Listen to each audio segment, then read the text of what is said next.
Friends and colleagues, let me first thank Leo, Bhargavi, and all at Environmental Support Group, and of course, this wonderful panel that we have today for this series of webinars that we are running now for almost a month. This is the fourth with ESG. It's called ESG Imaginaries to make cities work. And it fits in very well with the overall theme that we have been running for the last 2 years, rethinking cities. So this is the fourth. We did 3 in July, and this is the last one in August. And so far, INHAF series of rethinking cities is concerned, this is 78. And we've been doing this for the last 2 years, and we hope to go at least up to 150. That's the plan that we have made of work. And all of them are on one theme, and that is rethinking city. This series has been a platform for about 380 urban experts, specialists, professionals, and community groups, and they've debated and discussed and talked about some 30 themes and sub-themes.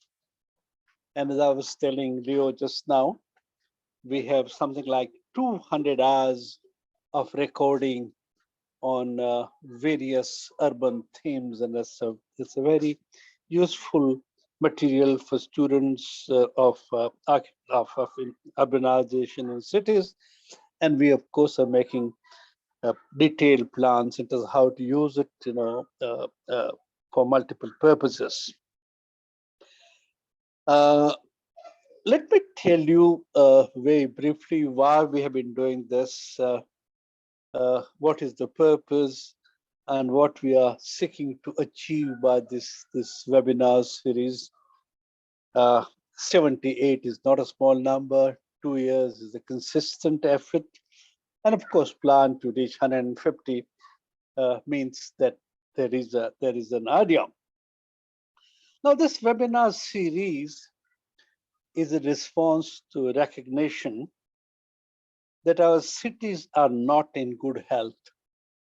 And this I would like to emphasize, that our cities are not in good health. And India's urban systems are faltering. And they're faltering in many respects, be that environment or governance or finance or planning or equitable growth or sustainable development. And on many fronts, there have been problems. The cities as they are and as they grow and develop seem to convey that things are not what they should be and need an urgent re-see, rethink, and react in policies, programs, institutions, and investment. There is an unspoken, unseen, and unarticulated silent emergency, and the missing urgency and creativity in response is causing harm in economic, environmental, and human terms. With the COVID pandemic opening many fault lines in our economy, in our society, and ways of living, and the climate change knocking at the doors, both the short-term problem solving and long-term planning must reckon with the need for a major change in how we see, how we plan, how we develop our cities. And with the cities contributing nearly 65% of the national GDP already, and the urban population growth estimated suggesting 870 million people in the cities by 2050. In just 30 more years, India could ill afford underperformance in addressing the complex urban challenge. The stakes are high, be that quality of living environment of millions of people or the national dream of $5 trillion economy. With all this, cities need to be rethought and reorganized. That is not to say that Pradhan Mantri Awas Yojana or Smart Cities program or Amrut and the toilet missions do not matter or have not helped in any way. They have. The point is that the response to the challenge needs much more than what is on offer. It requires a paradigm shift in mindset and thinking out of box in search for solutions. This webinar series that we are running for 2 years now are meant to open the much needed societal dialogue on how we handle urbanization processes and develop cities so that they remain engines of economic growth minus the negative parts and damaging traits such as natural resource depletion and destruction and carbon footprint. Goal is to aim for and work towards economically productive, socially just, politically participatory, environmentally sustainable, culturally vibrant, technologically adaptive, and people-centric cities. And this is an effort, in fact, one step towards building a societal partnership for better cities, for livable cities, for accessible and inclusive cities. Building a wider societal partnership to address the urban challenge is the task. Have we succeeded? Can't say. Are we making an effort? I would say certainly yes. Now, today's theme is making the cities of the 21st century inclusive. And this is a very important theme.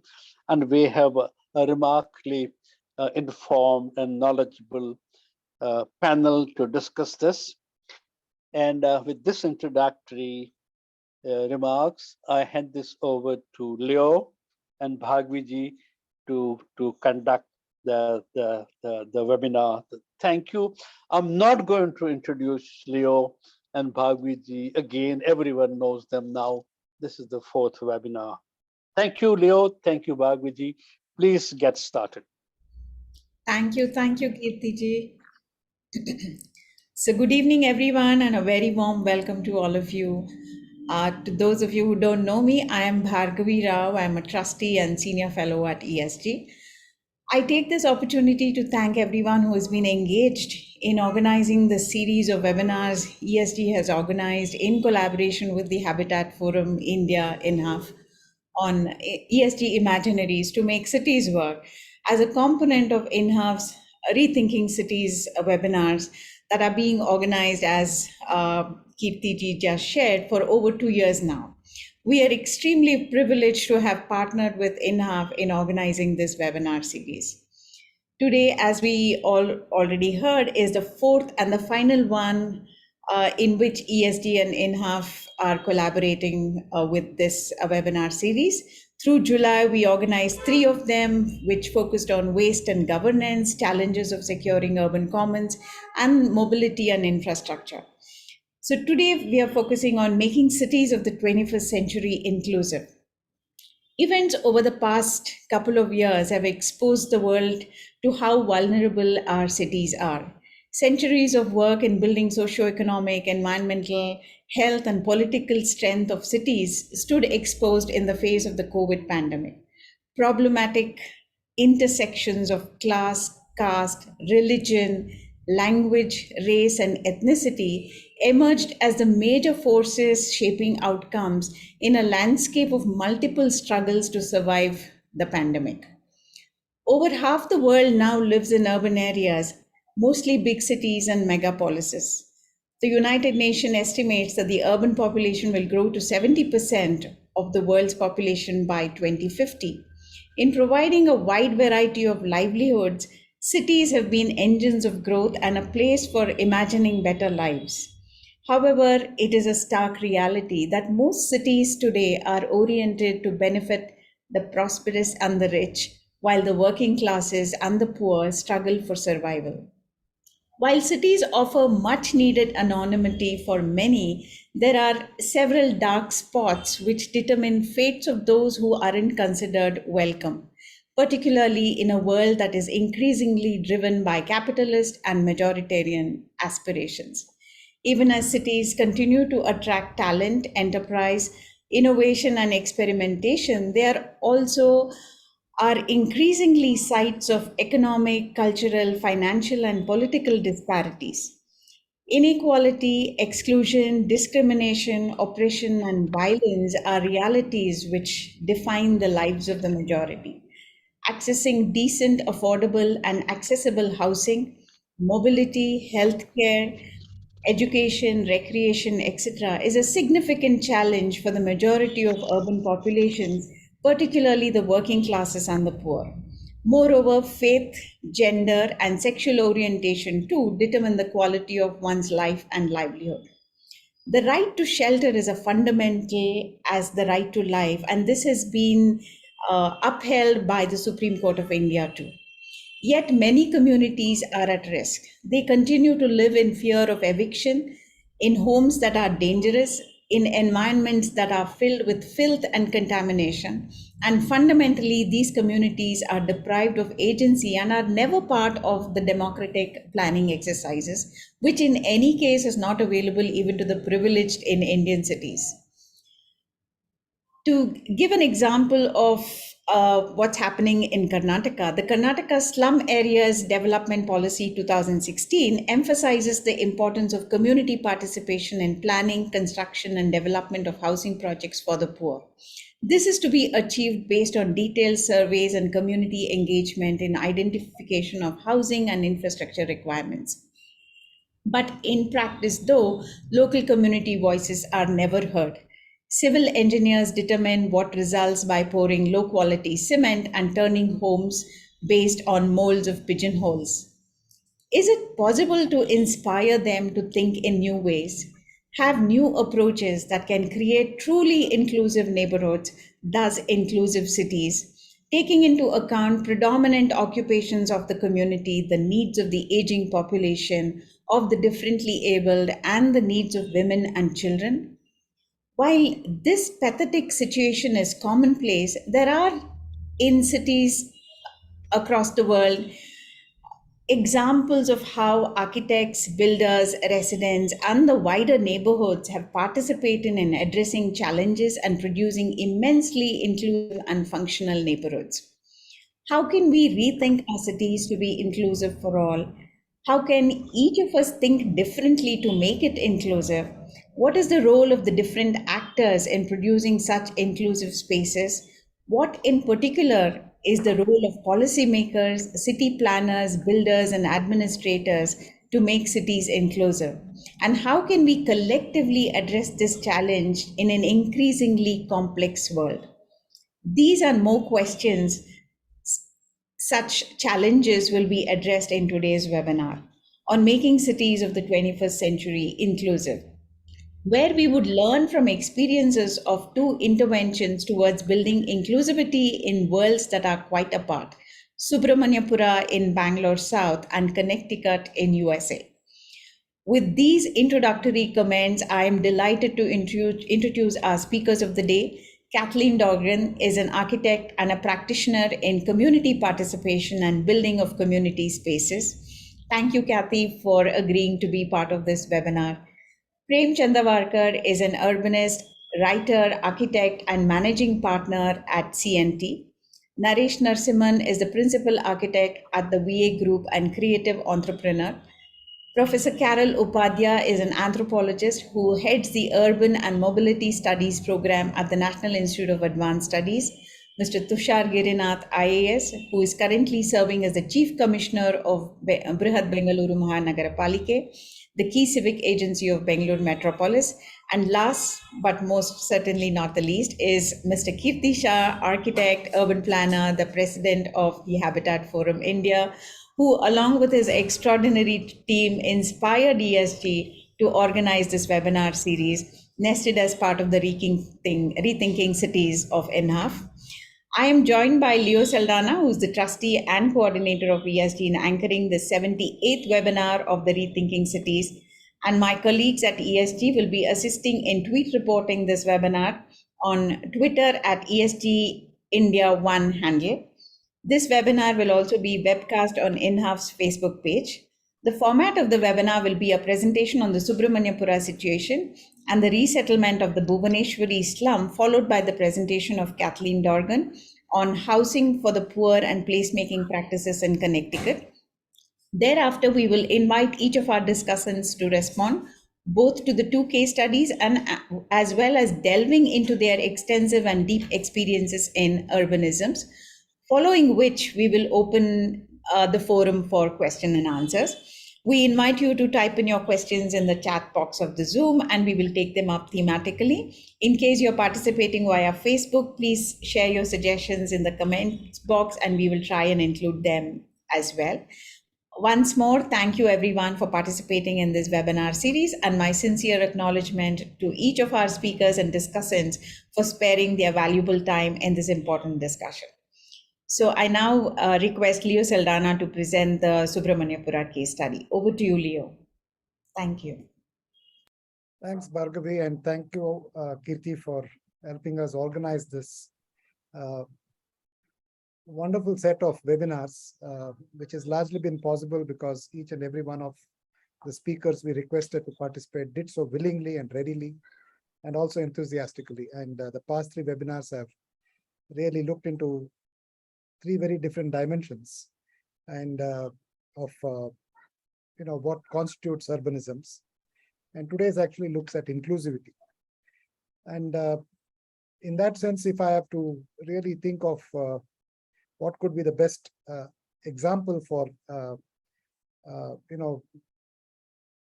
understanding the quality of inclusivity, one could basically go anywhere in a city such as Bangalore and find those contestations. But today we have chosen a peri-urban zone, and that's Subramanyapura. I just want to say, Anirudh, can you make sure Naresh and Tushar Girinath can come in? They have been texting me. Yeah. Thank you.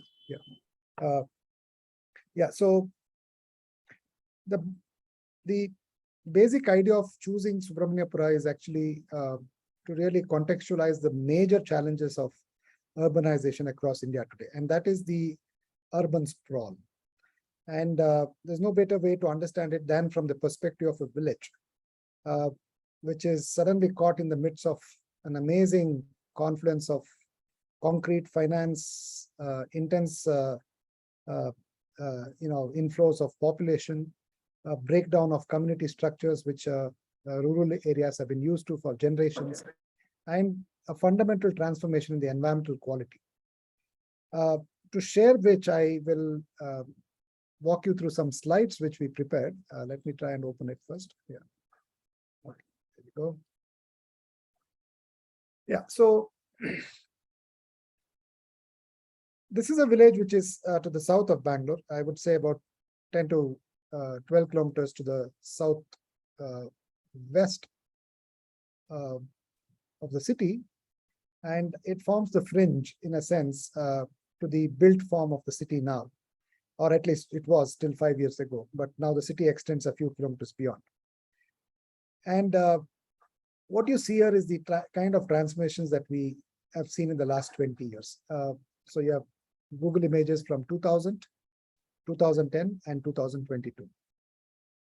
What I would like you to observe is the fact that in 2000, the lake is functional.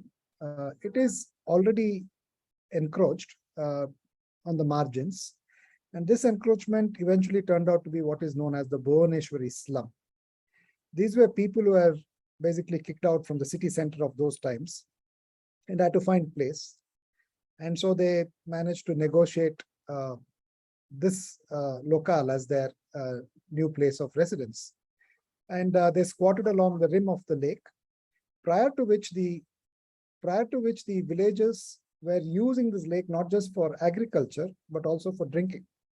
And they could use it for drinking because, as you can see, the stream, the Raja Kalave, as we call it, the canal which flows in, it was uncontaminated. In fact, there is nothing upstream except another lake, which today is also encroached.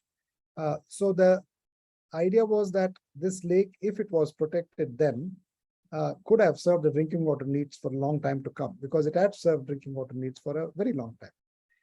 But the need of housing of the poor was such that they started settling down in the margins. And about 10 years later, you can see that it has expanded and intensified.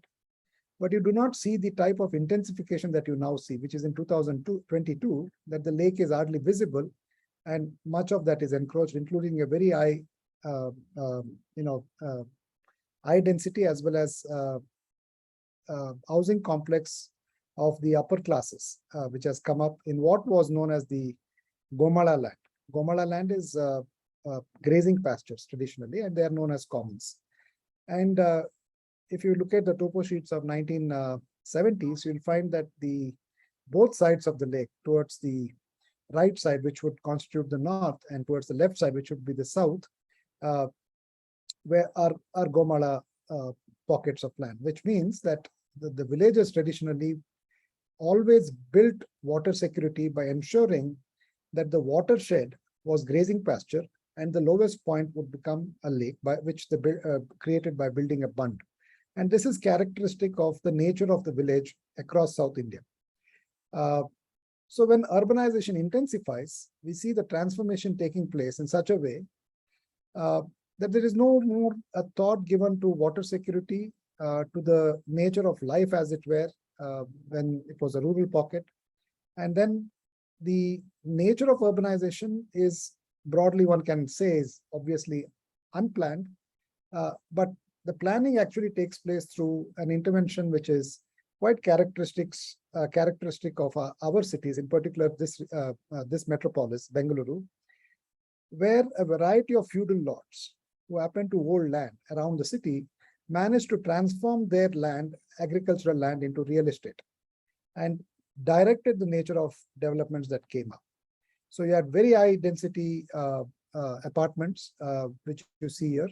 And at that time, the contestation was, what do these people who have encroached the lake do? Because the push was to save the lake from the poor. But the poor have actually squatted because they have nowhere else to go. And this is not just the case of this lake, but you'll find in lakes across the city, the poor have been forced to squat on the margins because there's nowhere else that they can find land. So when land becomes financialized, it effectively takes away the capacity of working classes and poor to find residence. So the response of the state has been largely to abandon their cause.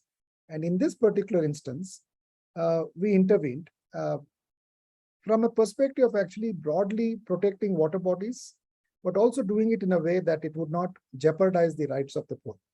And this case study is broadly about that. But I also want to say that the nature of intervention of the state is largely through parastatals and not through democratically led or organized institutions.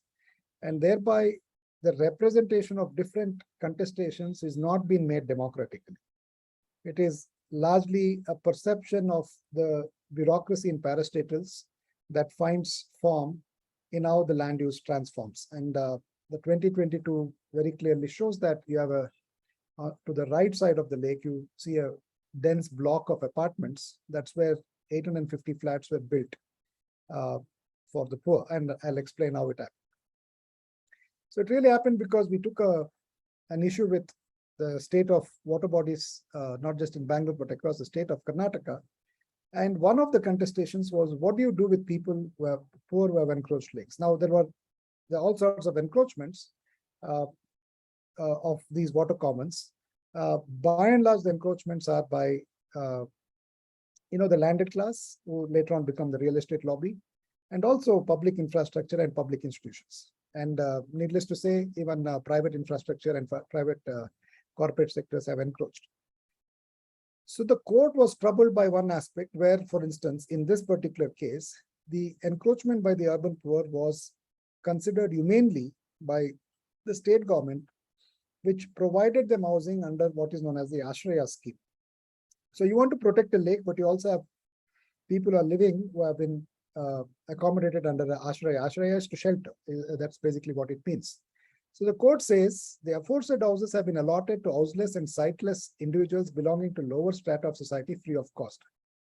There is no dispute about the fact that the tank lake beds could not have been utilized for the aforesaid purposes, and that the said use is wholly unauthorized. However, keeping in mind the fact that houses have been constructed under Ashrae Scheme, we consider it just and appropriate to direct state government to provide alternate houses to such of the houseless, sightless individuals who have been allotted houses or constructed houses on lake beds. Now, what the court is trying to do is trying to negotiate the rights of the housing of the poor with the need to protect water commons. Now, it's not an easy task because where will you find land? So thankfully for us in this particular situation, we were able to say that there is land abutting it, the lake, which was the Gomala land or grazing pasture. But what the court intended was an humane exercise of providing housing that would bring dignity to the poor. But what you see now is the construction of apartment blocks, the state of them, as our team went and did a survey there. This is the state of their living. 850 flats have been built in 7 acres of land. Over 6,000 people live there. They're packed in 4-story apartments, which are without elevators. And effectively, there's no water supply, because though the water pipes rise up the apartment blocks, they don't pump it up. So people have to walk down, collect water, and walk back up. There is no provision of open spaces, no schools, no playgrounds, no public health center. The community center, which has been built there, has been in disuse since it was built. And you can see at the bottom right a photograph of the quality of construction. Many of the apartments are really falling apart already. The quality is so poor, and the design particularly is so, Bhargavi used the word pigeonholing. That's exactly what has happened here. It's more like, the court directed the state to ensure the rights of housing of the poor is accommodated. Those who had squatted inside the lake needed to be rehabilitated. Thankfully, there was space next to the lake. And there are several possibilities. There are several ways the Karnataka Slum Development Board could have imagined a grand example of dignifying the poor, ensuring that they lived a life of great satisfaction in a clean environment, and where women, children, particularly, and elders could, grow up healthily. Live healthily rather. And more importantly, it could also have been, if there was active community participation, they could have seen the needs of the people who lived there, and then adjusted the construction or the architecture in such a way that the industriousness and the entrepreneurial zeal of the poor could be accommodated. They did not do that. Yet today, you will find in every apartment a combination of a residence with some sort of an industrial activity, because they have no other choice. They have to somehow manage to, bring some money in, and yet live in those circumstances. There is absolutely no ventilation. And when COVID struck, it struck them really hard. And one can imagine why. So the question really is, across the lake, if you see the high-end housing that has come up in apartments by all the big developers, talks about walkways, swimming pools, gyms, and all sorts of facilities, and the kind of accommodation of the needs of the children and elders, which is completely absent here. And you obviously don't see any of these scenes in those apartments. We pressed further, and the court said, okay, why don't we try and at least rehabilitate the lake? We have still not reached a point where we are looking at the quality of the housing of the poor, but we are looking at how the lake could be rehabilitated. So you see the structure of the lake on the right-hand side of the slide. And so we argued that, there are many ways you can rehabilitate lakes to make them inclusive. And the court said, I quote, the Chief Justice said, why don't you come up with visual representation? So we invited the Center for Green Building Materials to provide a visual representation. And they said this is possible, and it is not expensive, and you can use bamboo, for instance, and try and ensure that it's a space where the middle and upper middle classes on one side and the poor can collectively join in building an ecological restoration project, which is supportive of both needs of both the communities.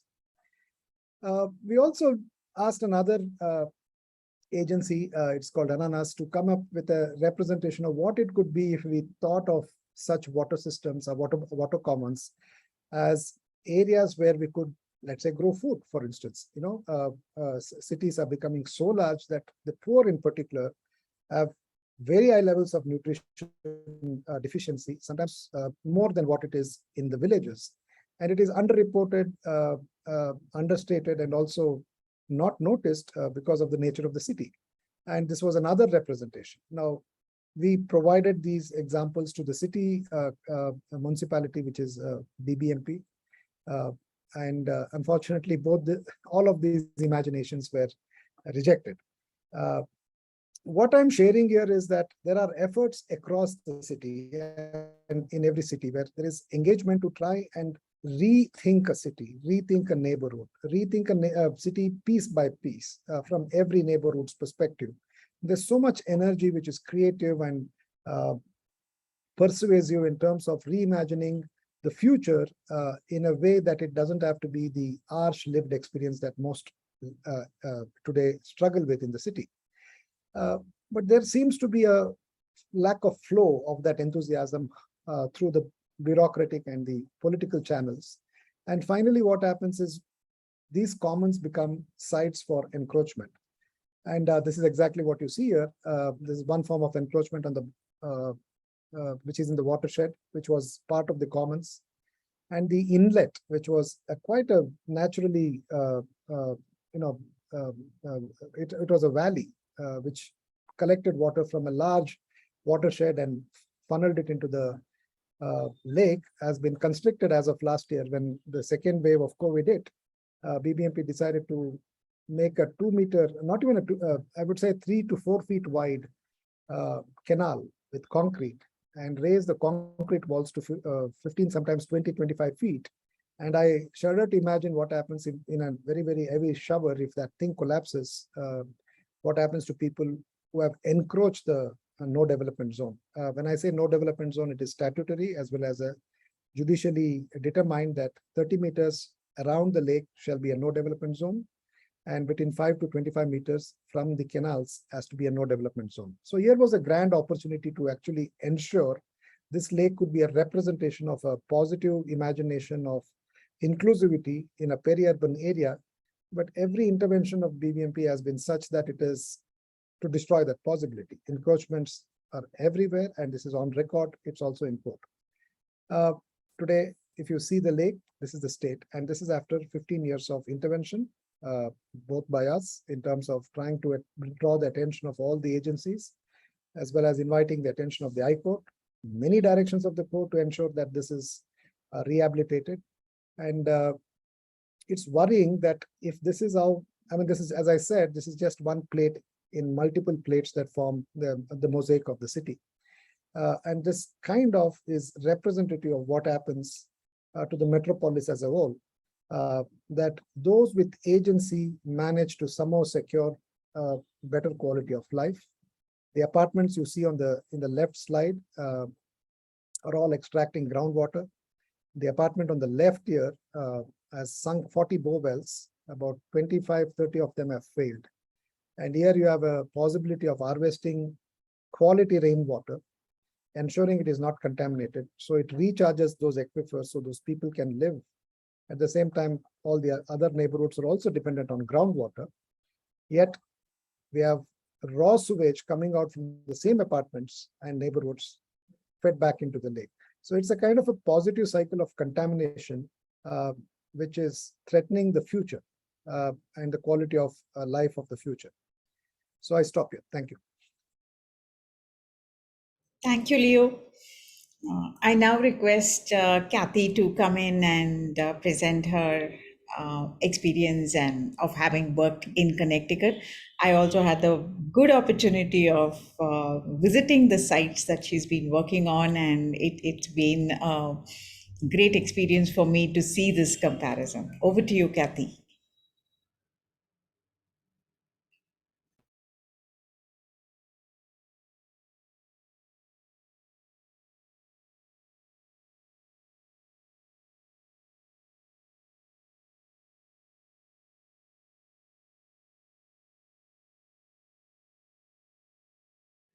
We're not able to hear you. You'll have to unmute yourself. Oh, sorry.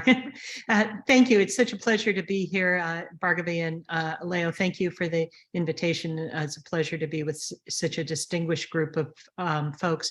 I'm going to talk a little bit about one of my projects, and the intention here is to talk more about process rather than the product and the actual plan that we came up with, but some of the many techniques that we use to engage people in the community.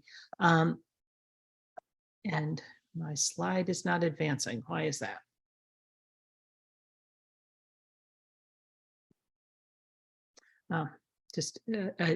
I'm an architect and an urban planner. I work in a community-based practice that works with community inclusion as part of our work. On this project, I'm delighted to be working with Neighborhood Works Blackstone River Valley. This is a NGO that has worked in Woonsocket, Rhode Island. I'll tell you a little bit more about for many years. They're an extraordinary group with a long-term commitment to the community, deep roots in the community, and incredibly exciting kinds of initiatives. You can see this mill building up above. They rehabbed as housing. They have teachers in their housing to help students with their work. They have artists engaged in their community building. Just an incredible group, and they could not do the kind of work you'll see without this incredible community partner. You see the star here. We're in Woonsocket, Rhode Island for this project. It is on the east coast of the US between New York and Boston. It is an old mill town, so the history of this community was a working community where people worked in the mills. Those mills are most entirely out of business now. And the population of the community is at 41,000. A large part of this is French Canadian workers, but you can see that that portion of the population is declining over time from 1980, 70% of the population to currently just a little over 40%. And that the community has been filled with many, many different ethnic groups in the area we're working with. There's 11 languages spoken. The median household income in Woonsocket at large is about $30,000 a year. That's about average for the US. However, in the East Coast here, compared to Boston at 76, it's much less. And in the community we're planning, it would be less than that, but still by Indian terms, very much. Although you look at that community and you look how beautiful, right? If you see the insides of these buildings, this is an incredible old bank building just falling apart. The roof is not repaired. Ceilings are falling. You know, it will soon have to be demolished. What a tragedy, right? This is a typical street in the neighborhood. These stacked apartments were built as workforce housing and remain that. You see a lot of green area. That's because buildings have been demolished. You know, this would have been a more intense development at its height. There's many of these old mill buildings that remain unused or very lowly use in part of this community. And this is a public housing that was constructed following World War II that in the central part of the community. There's 235 units here of housing that is deteriorating and no longer meeting needs, although, has many good features. And so I'm going to talk about, in this neighborhood in general, the process we undertook to engage folks in the general planning and then in a specific project as part of this neighborhood. And when I talk about the planning process, in my opinion, the one thing we never do is have a big meeting. So we never bring lots of people into a room to sit in rows of chairs. And although that's often a planning process, I think there's many deficiencies in that. First of all, the people who can get into the room may not represent all of the people in a community. The amount of time an individual gets to actually speak and share their opinion can be very small, right? If you have to listen to other people. There's challenges when you have a multilingual community, as we do here. If you translate, it takes a lot of time. If you don't translate, many people are left out. But also you tend to move towards one position or another position. Sometimes there's an argument between those positions, and it's harder to come to consensus and really dig out the nuances of the knowledge of people in their communities. So we work really hard to use other processes. In this community, that started with interviews. 235 families had extensive interviews about their life, their family, their needs, their income. Those that were conducted in English took about an hour. Those that were in other languages took up to 2.5 hours, partially because people with other languages hadn't been consulted a lot, and we're so delighted to have an opportunity to talk about their family, their needs. And we tried to dig out a lot about not only needs, but also resources. What were their skills? What assets did they bring to the community? What could be developed? We had 11 youth workers that worked on this process that spoke all of the 11 major languages in the community as part of this. We started with a lot of outreach activities, and those activities brought people out. You can see here that we offered free food and music and dancing, and you can see lines of people lined up for that food. But at the same time people were lining up for food, we had many of these tables that you can see here that asked a question, right? So people came up to the table, they consulted with a staff person, and they were asked their opinion on a variety of things. We tried to make giving your opinion as fun as possible. So, maybe it was putting beans in a jar to be counted. Maybe it was stickers on a thing. Maybe it was drawing on a paper, anything that engaged people in different parts of their brains. The people coming in groups with their family made them more comfortable. We got a lot of youth to engage. That is, hard in most community processes. And then we were able to pair people with linguistic partners if they didn't speak English. Through these processes and initial engagements, we started identifying potential community leaders. Again, trying to have a more diverse group than might usually come out of the usual strong voices. And we worked with those groups in many ways. This is a tour. And so we loaded folks on a bus and we went to go see housing developments and community renewal efforts in other communities. So rather than telling people or whatever, there's nothing like seeing, we were able to have them meet with resident organizations when they did these tours of other housing developments in the region. We continued with this process of getting people together and asking more questions. As the process goes on, you get more refined. You can see these are little sheets of, what kind of housing do you like? And these are models of housing, affordable housing that's been developed other places. And people, again, put stickers on what they like, or and then we keep collating that information that helped us, as the process went on, better define the kinds of housing that people needed. Again, you see people working at different tables. One of the exercises you see here are, there were different apartment unit plans, and people had furniture, and they were able to kind of move the furniture around the rooms and see what layouts were most appropriate for them. At the same time, we had people doing these exercises. We visited a lot of people's apartments, and we cataloged the plans and the furniture, what they had in their units, how they organized it, so that as we imagined new housing, we were able to imagine how it would fit the needs of the households here. You can see, again, more tables, people working on maps, keying where their friends lived, what they used, what they found. And then we started mapping in the right, upper right, the information we gained from those. Every exercise we did, we recorded.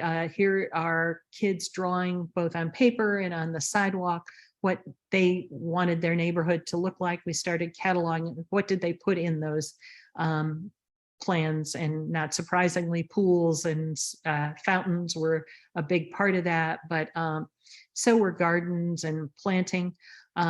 Looking at this housing, that we started thinking the backyards of these units are just pure concrete. We started thinking about how could that be enhanced to make better living space for the families. We built some full-size mock-ups of, materials and grills and things, and again, had people visit different model yards and vote on what they liked, what they didn't like.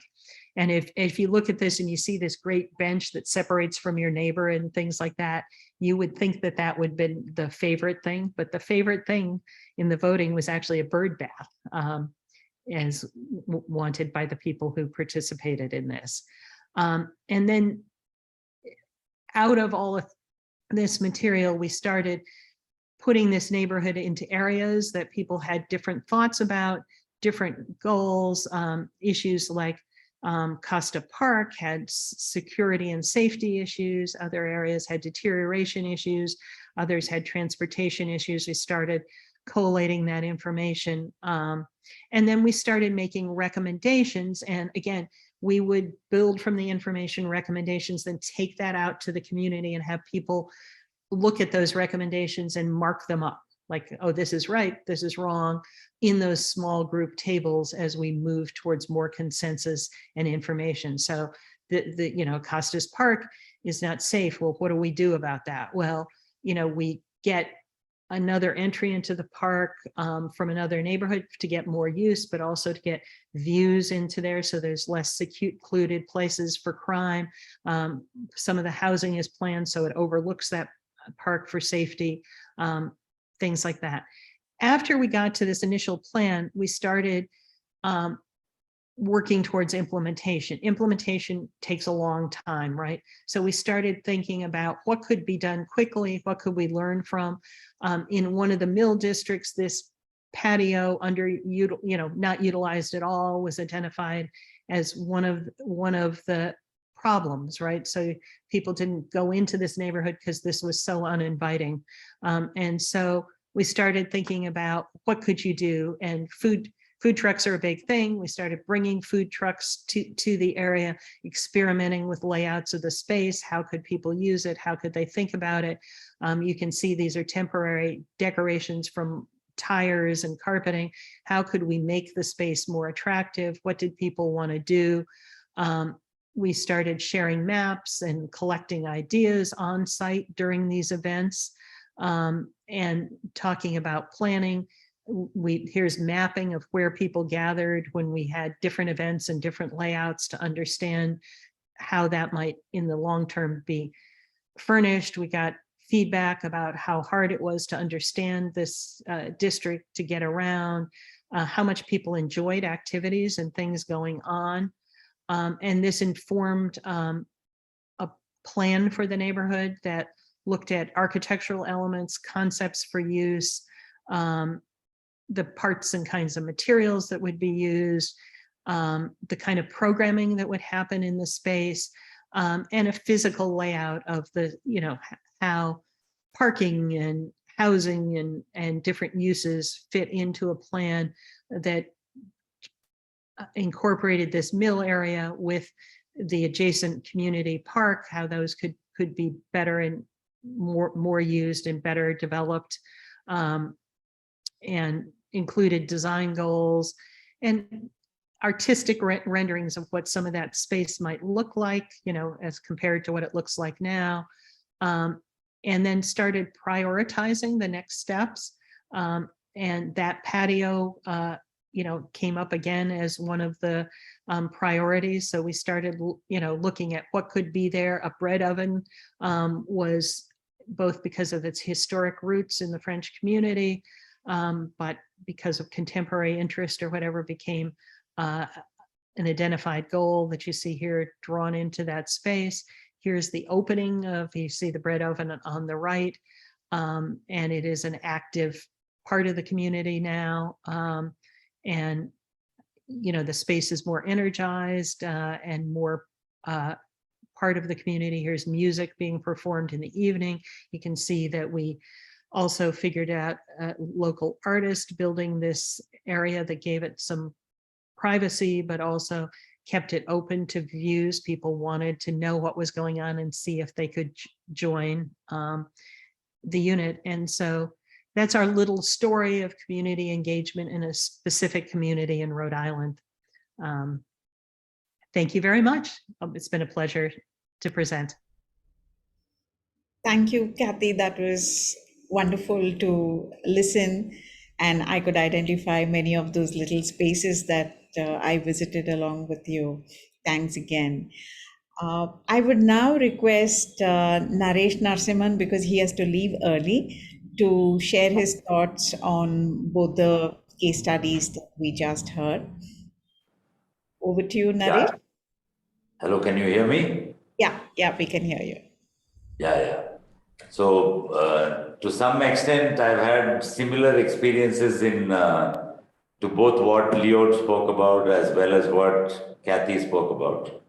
I've tried to work in both ends of the spectrum, and I'd speak a little bit about personal experience. So from a urban design point of view, all of you know that we were involved in Church Street, and Church Street is clearly one of Bangalore's, probably I would call it microcosm and a diaspora of Bangalore at the same time.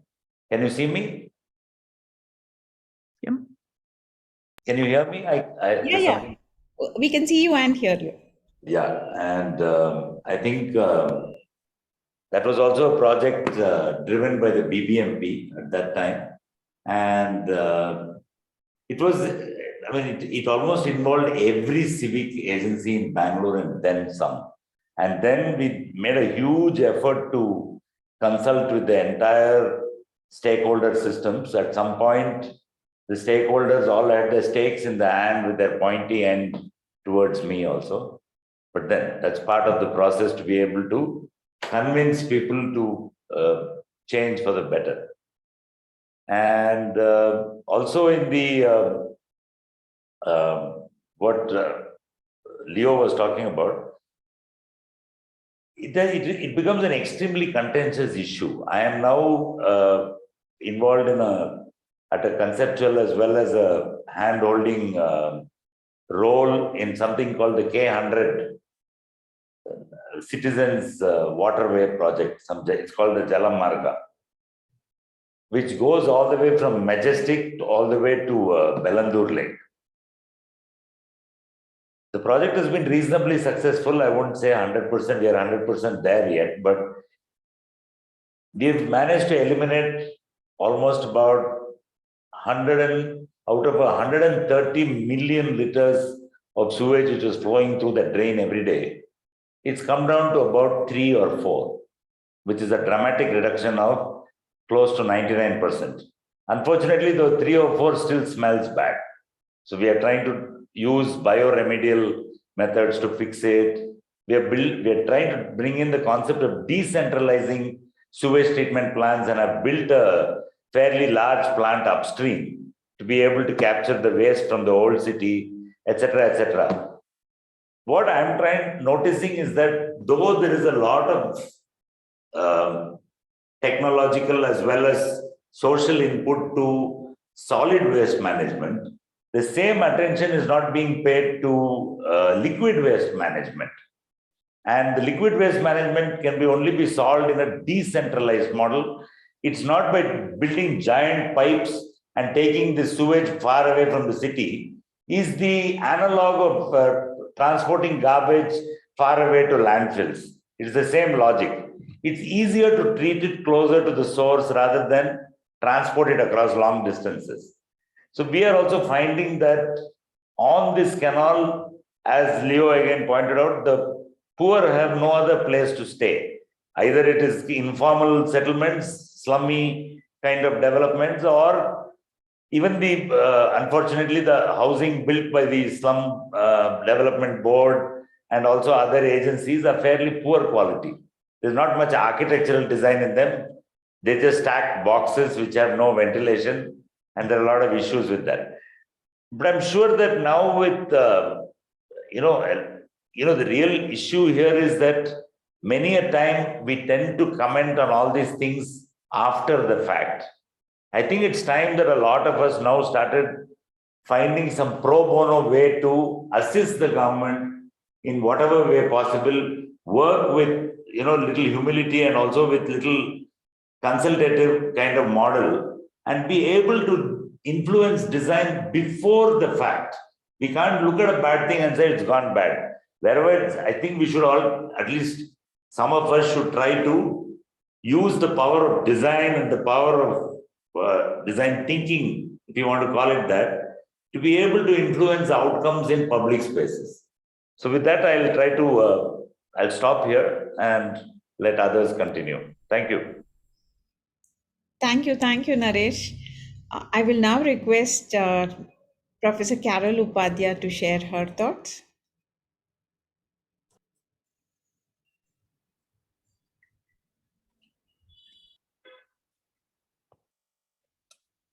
Hi, thank you. Can you hear me okay? Yes. Okay.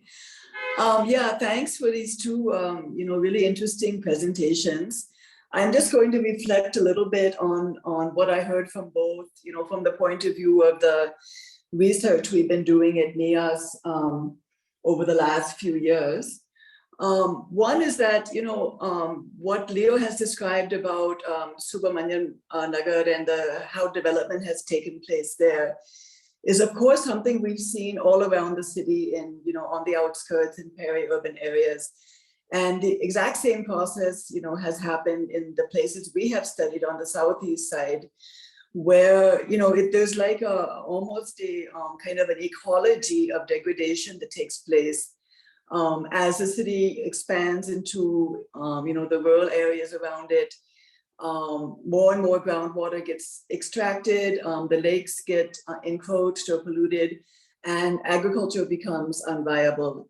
That in turn leads farmers to sell their land, and at the same time, real estate developers and others are interested in buying that land. And so you have this very rapid process of, urbanization led by real estate development and linked to demise of agriculture.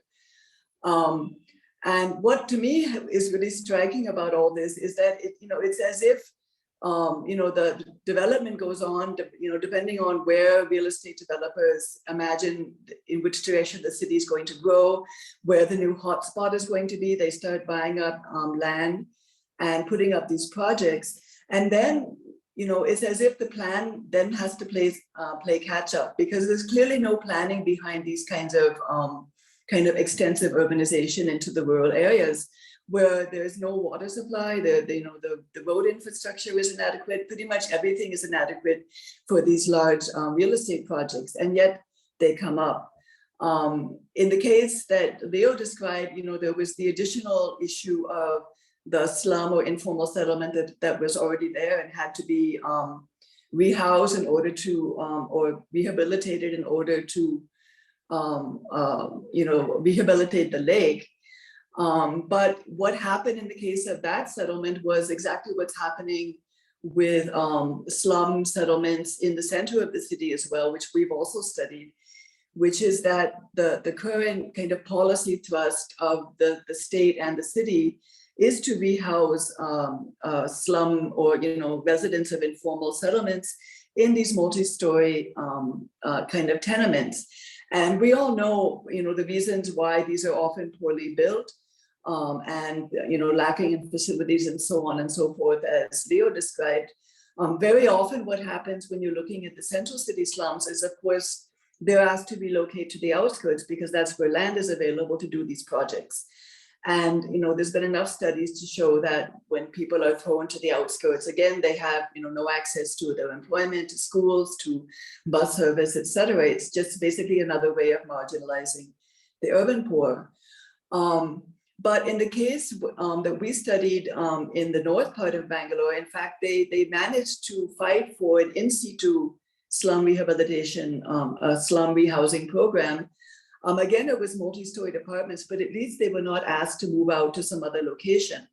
But there are many other issues that come up here, some of which Leo has already mentioned. And another set of issues is that very often they find it, the residents, the urban poor who live in these settlements find it difficult to meet the expenses of these new apartments, even though they are given, free of cost.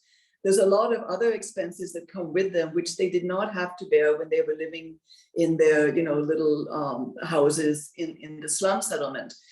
So, that's just a couple of examples where there's very poor planning that goes behind a lot of these kind of rehabilitation schemes. Even though, slum residents are increasingly getting proper houses through these schemes, it really doesn't do much in terms of their livelihoods or, their ability to kind of retain a foothold in the city. And this has been shown again and again. So I was thinking as Kathy was talking that, what we really need here is a much more participatory approach to something like a slum redevelopment scheme. A lot of those ideas are there on paper, and yet it is very hard to imagine that happening in a place like Bangalore, India, where really, as Leo also said, forget about the urban poor, even the middle class and many of the elites are not really taken into these, discussions unless they really push themselves forward as part of, social movements or NGOs. That the planning process itself is opaque. And, as we all know, every time a new draft master plan comes up, there's, hundreds and thousands of objections and so on and so forth. So there's a lot more thinking that really has to happen in terms of how do you politically address the problem of the inequality of cities, where people's, and inclusiveness also, where people's voices are just not heard. And there's really very few mechanisms through which they can be heard, which is why we see that, now and then the city, the BBMP or someone, proposes a new infrastructure project.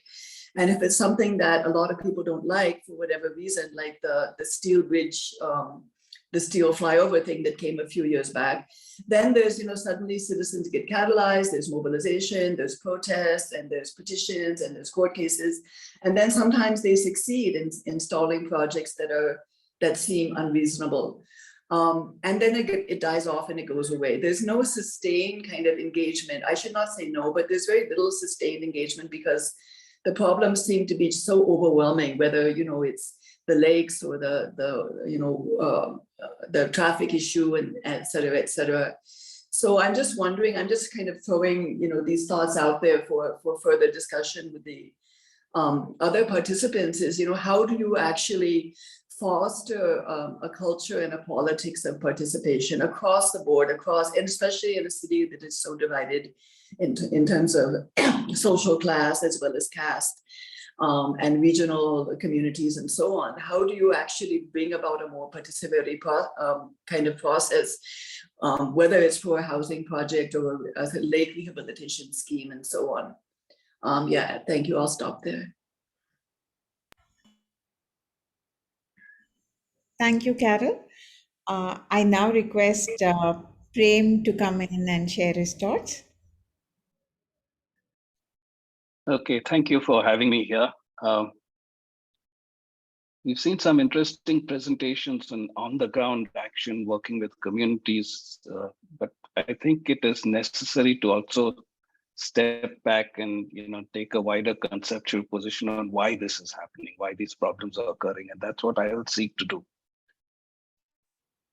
The model of development that we followed in India and many other parts of the world follows a process that started in the early 20th century, but which was captured by an economist called Arthur Lewis in the 1950s. And he called it the dual sector economy.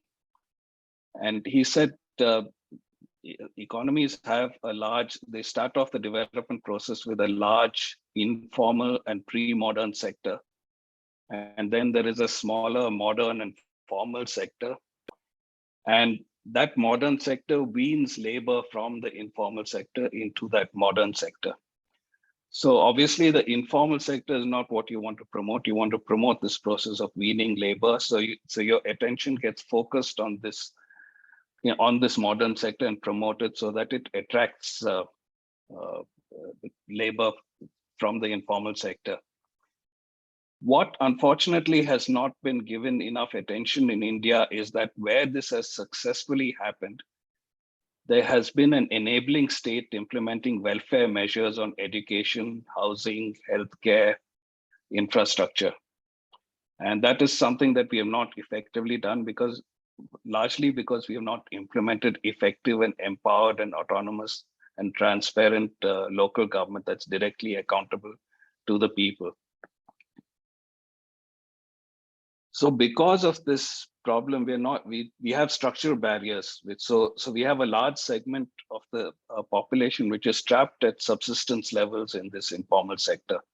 And we don't see the fact that there are structural barriers that prevent the what Arthur Lewis described as happening. And that is affecting our perception of cities when we master plan cities, because we master plan cities only from the viewpoint of this modern sector.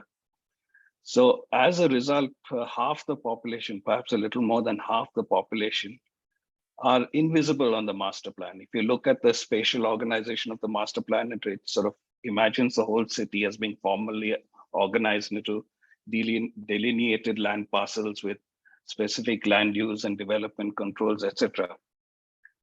And the poor have survived in the Indian city because master planning in both ideation and implementation is weak and its reach is limited.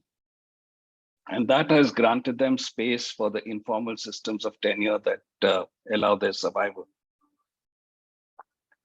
So this is a gap. I mean, there are a couple of fundamental questions we have to ask here is how is it that this kind of a situation where we have a plan where half the city is not recognized, how does it persist? And I think that is because we do not see the city as a spatial entity that implements human rights. So planning just says this is a paradigm of the city we need to project, but it doesn't see how inclusive that paradigm is. So I think we have to reconceptualize the city as a space of rights. And although rights are defined constitutionally at the national level, they actually have to be negotiated at daily level within the immediate settlement, whether it is the city or the village.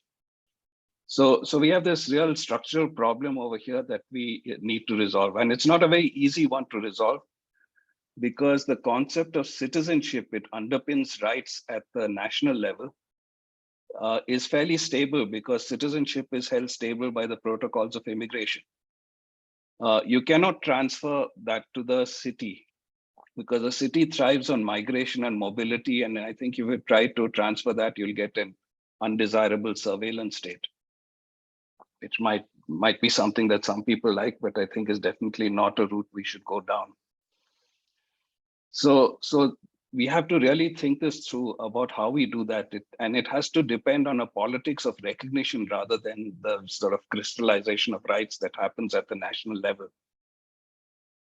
So as soon as you talk about the politics of recognition, you have to say, what is the scale at which recognition takes place? And then that immediately says that you have to decentralize it, almost down to the level beyond the ward. The ward is perhaps too large, so almost down to the level of area sabha. And then you have to say what autonomy should the area sabha have in terms of planning itself. what institutional structure should be accountable to the people at that level, where they're immediately and directly accessible to the people. So these are all questions that we need to ask, and we have to ask them rather urgently, because there's a Damocles sword hanging above our shoulders. We are in India's urban century. For the first time in our history, by the middle of the century, we'll have more people in the cities than we'll have in the villages, broadly speaking. So you have these people coming into the cities, you have this problem with master planning. At the same time, the middle class and the upper class, which have seen the benefits of globalization, are pushing for extending the reach of master planning.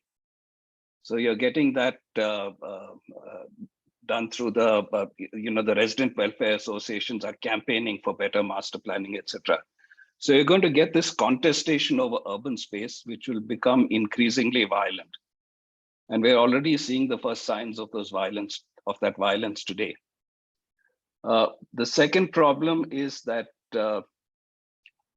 this dispossession gets exploited politically to mobilize vigilante action to support political ends. And to these people who've been rendered invisible by the system, this vigilante action becomes a way of asserting their visibility.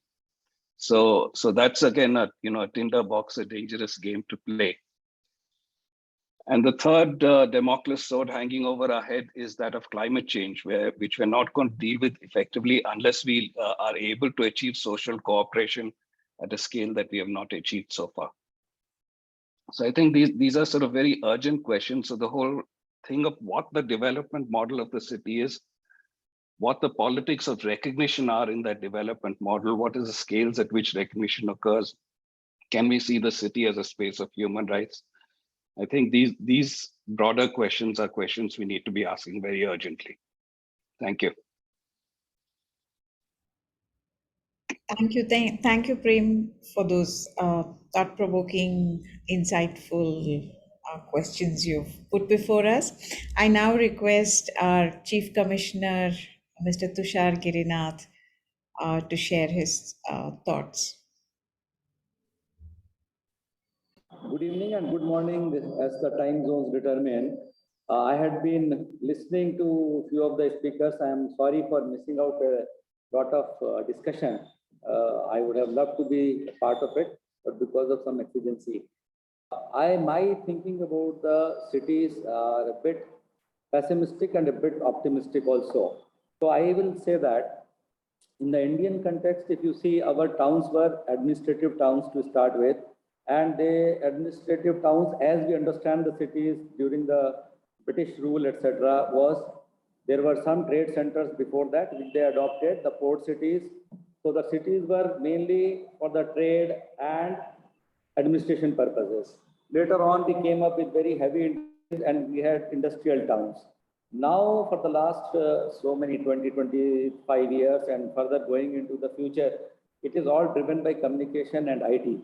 So the traditional, if you think still that manufacturing will continue and we will have some small manufacturing towns coming here and there, that may miss the whole point, because now the global supply chain is such that you can't afford to have a very huge industrial setup and everybody will be around that, the people will start, they will get good education, etc. That is very not possible, or in my opinion, it will not happen.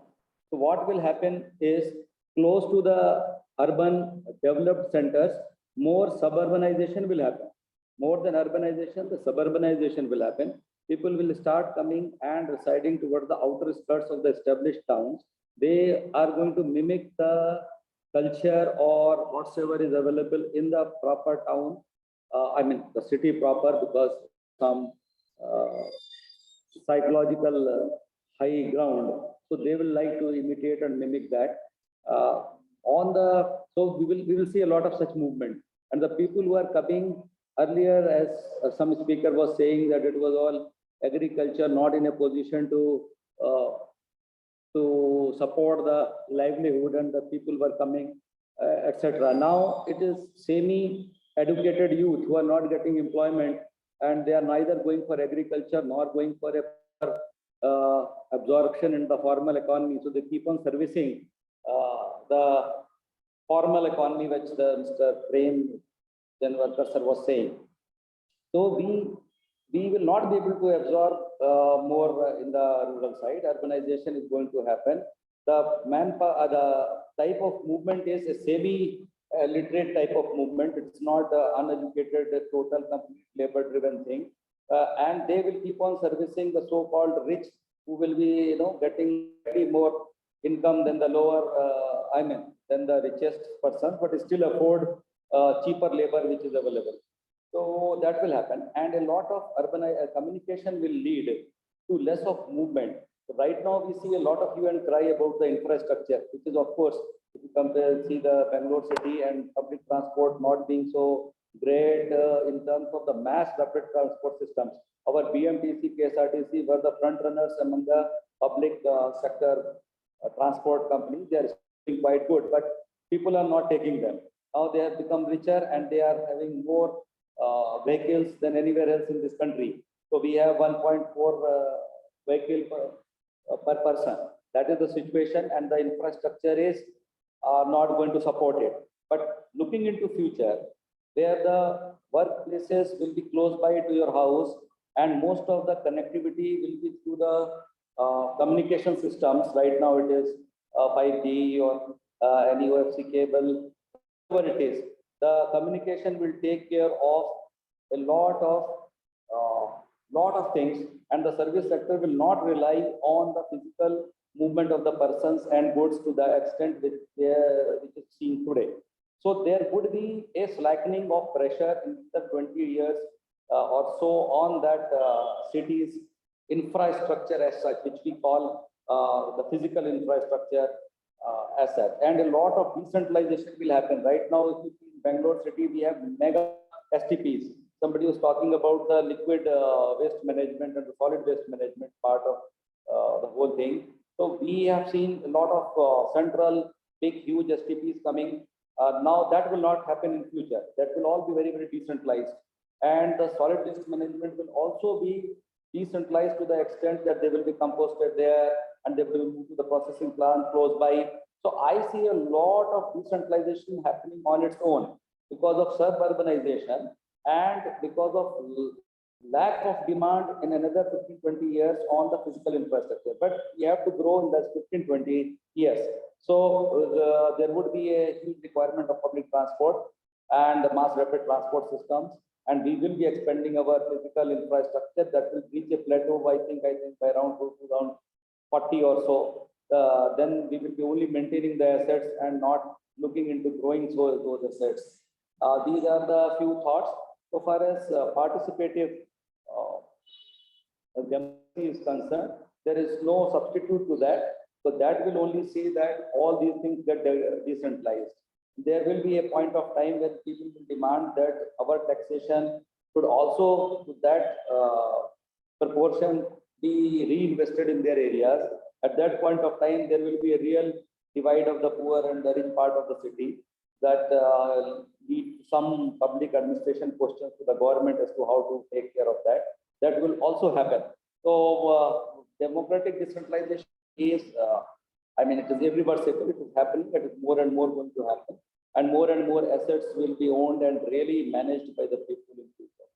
These are my thoughts. With this, I think I will close now. That's what I have to say. Thank you. Thank you, Mr. Girinath. We had a couple of questions. One I see has been answered, and we also have somebody who's raised his hand, Mr. Sanjay Shitol.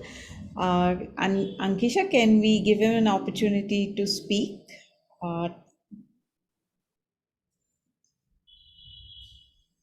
Yes. Yeah, Mr. Sanjay, you can now ask your question.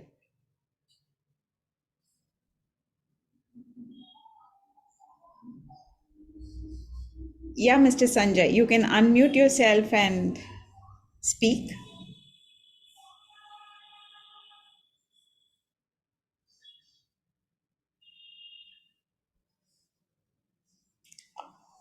Yes. Is it by mistake or something? I'm not sure. Would you like to speak, Mr. Sanjay? Maybe is Bhargavi, I think what we could do is, could we get a round of responses to what Mr. Girinath has said from our panel? Sure. Yeah, so. Yeah. We could start with Naresh.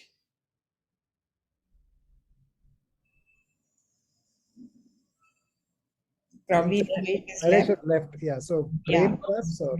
No, I'm here. Sorry. I'm still here. I have to leave at about 7:30. 1 second, I'll just get this video on. Okay, sorry, this camera is misbehaving. Yeah, I agree a lot with what Mr. Girinath had to say and many of the other observations that Prem made. And I feel that,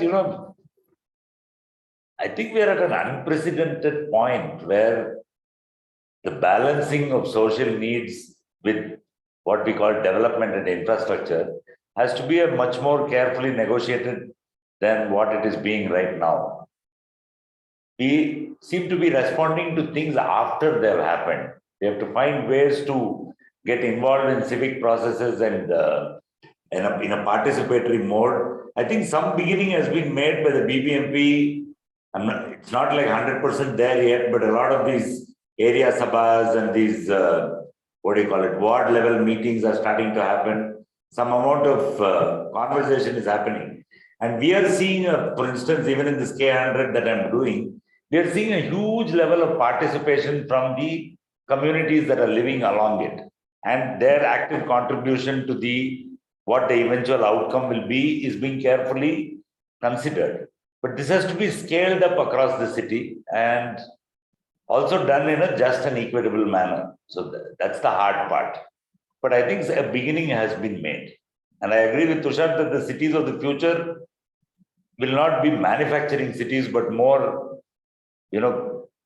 suburban in nature, as he put it. It will become the whole idea of urban planning itself as centers and nodes and business hubs and things like that is undergoing a sea change because of connectivity and telecom connectivity.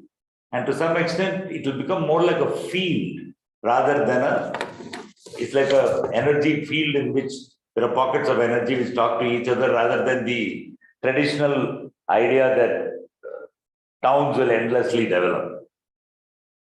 I think the real challenge in the next generation will be to be able to bridge the gap between planning and implementation, particularly in government projects. Still, that's a very wide gap. The implemented solution does not have the design intent of the planning idea. In many times, there is a giant gap. I think that with active public participation and a lot of pro bono effort from people who are involved in all the sectors connected to the city will result in better outcomes. I, for one, am reasonably optimistic, though there are setbacks in a lot of projects that I do, but I think things are changing for the better. Thank you, Naresh. Carol, would you like to go next? Yeah, thanks. I mean, I guess I would give a kind of tangential comment to all the previous speakers. Prem mentioned the question of migration, and we were talking about like how do you plan for cities where economies and just the social fabric is changing so quickly. I mean, I think it's difficult to say that, somehow we'll be able to get out of this trap of, increasing densification, urbanization, and the whole infrastructure problem. If you just look at one example, which is what happened during COVID, not only did, of course, most people who could do so were going into work from home, and then whole new systems emerged around that. But what also emerged around that was our home delivery services, which is basically servicing the middle classes and the rich in Bangalore, right? The flourishing of the Dunzos and the Swiggies and all these other kinds of services is something which really could not have been anticipated. And now we see the condition of the roads has gotten that much worse, although it's very convenient for me to sit at home and order some food. look at what it's done to our kind of traffic management issue, and leave aside the whole labor question in these kind of gig services. Another aspect of it is, I think Mr. Girinath also mentioned, is, there has been this huge shift to a service economy in Bangalore, but the kind of services which, which is providing the most employment is very low-end services. And so as he mentioned, what you have is kind of semi-educated young people coming from rural areas, small towns, working as, shop assistants, security guards, this and that. The number one problem for them, apart from the fact that the wages are so low and the jobs are insecure, is housing. There's simply no housing for people at that income level. And what we have in, what has been happening in response to that is kind of the emergence of these very small scale, again, low end rentier housing kind of developments in low income neighborhoods, in area and villages, wherever you have it. This is, to me, the number one thing next to the big real estate companies that's driving how the city is changing, how urban change is happening. And yet we really don't know what's happening. There's been very few studies that really try to understand this. And again, this is, as Prem said, completely outside of the master planning process. This is me, putting another floor on top of my house so I could rent out some rooms to 10 guys who are working in the, in the mall next door. So I don't know. It's nice to talk about, area sabas and board committees and, participatory planning. But when the population of these neighborhoods is so mobile, all right, these are people who come for 1 year, 2 years, or 6 months, and they go back again. They're not, this is not, your permanent population of a city. The city's population itself is very fluid. So what do you do about planning in these kind of contexts? I don't have answers. I'm just raising some more questions. Thank you. Thank you. Thanks, Carol. Prem? Yeah, I would be very careful using a word like suburbanization, because if the history of that word is actually what has happened in the West, and it's where the elite move out to the periphery of the city, where the marginal savings in rent balances the marginal cost of transportation. And we got to remember, in the Indian context, the urban periphery with its poor access to density of jobs, to public transit, is not sustainable to large segments of the population. Rather than suburbanization, I think what we need to be looking at is the idea of the multi-centered city. We need to change the idea that every city has a single center. And that's the way Bangalore is developing. Like, people with, earlier, everyone used to come to the center of the city, to MG Road area. But now if you're living in South Bangalore, you meet all your needs there. And it's the same case in North Bangalore, wherever you are. So I would rather look at the word multi-centered city. Having said that, I think we also need to recognize that we need a regional planning effort that distributes development through a region more equitably. We right now have a regional system where excessive dependence is created on the metropolitan cities, the large metropolitan cities. So there is a theory in regional planning where you identify levels in the hierarchy across large geographies, like an entire state, and talk about investment at each level, and allow sort of development to distribute.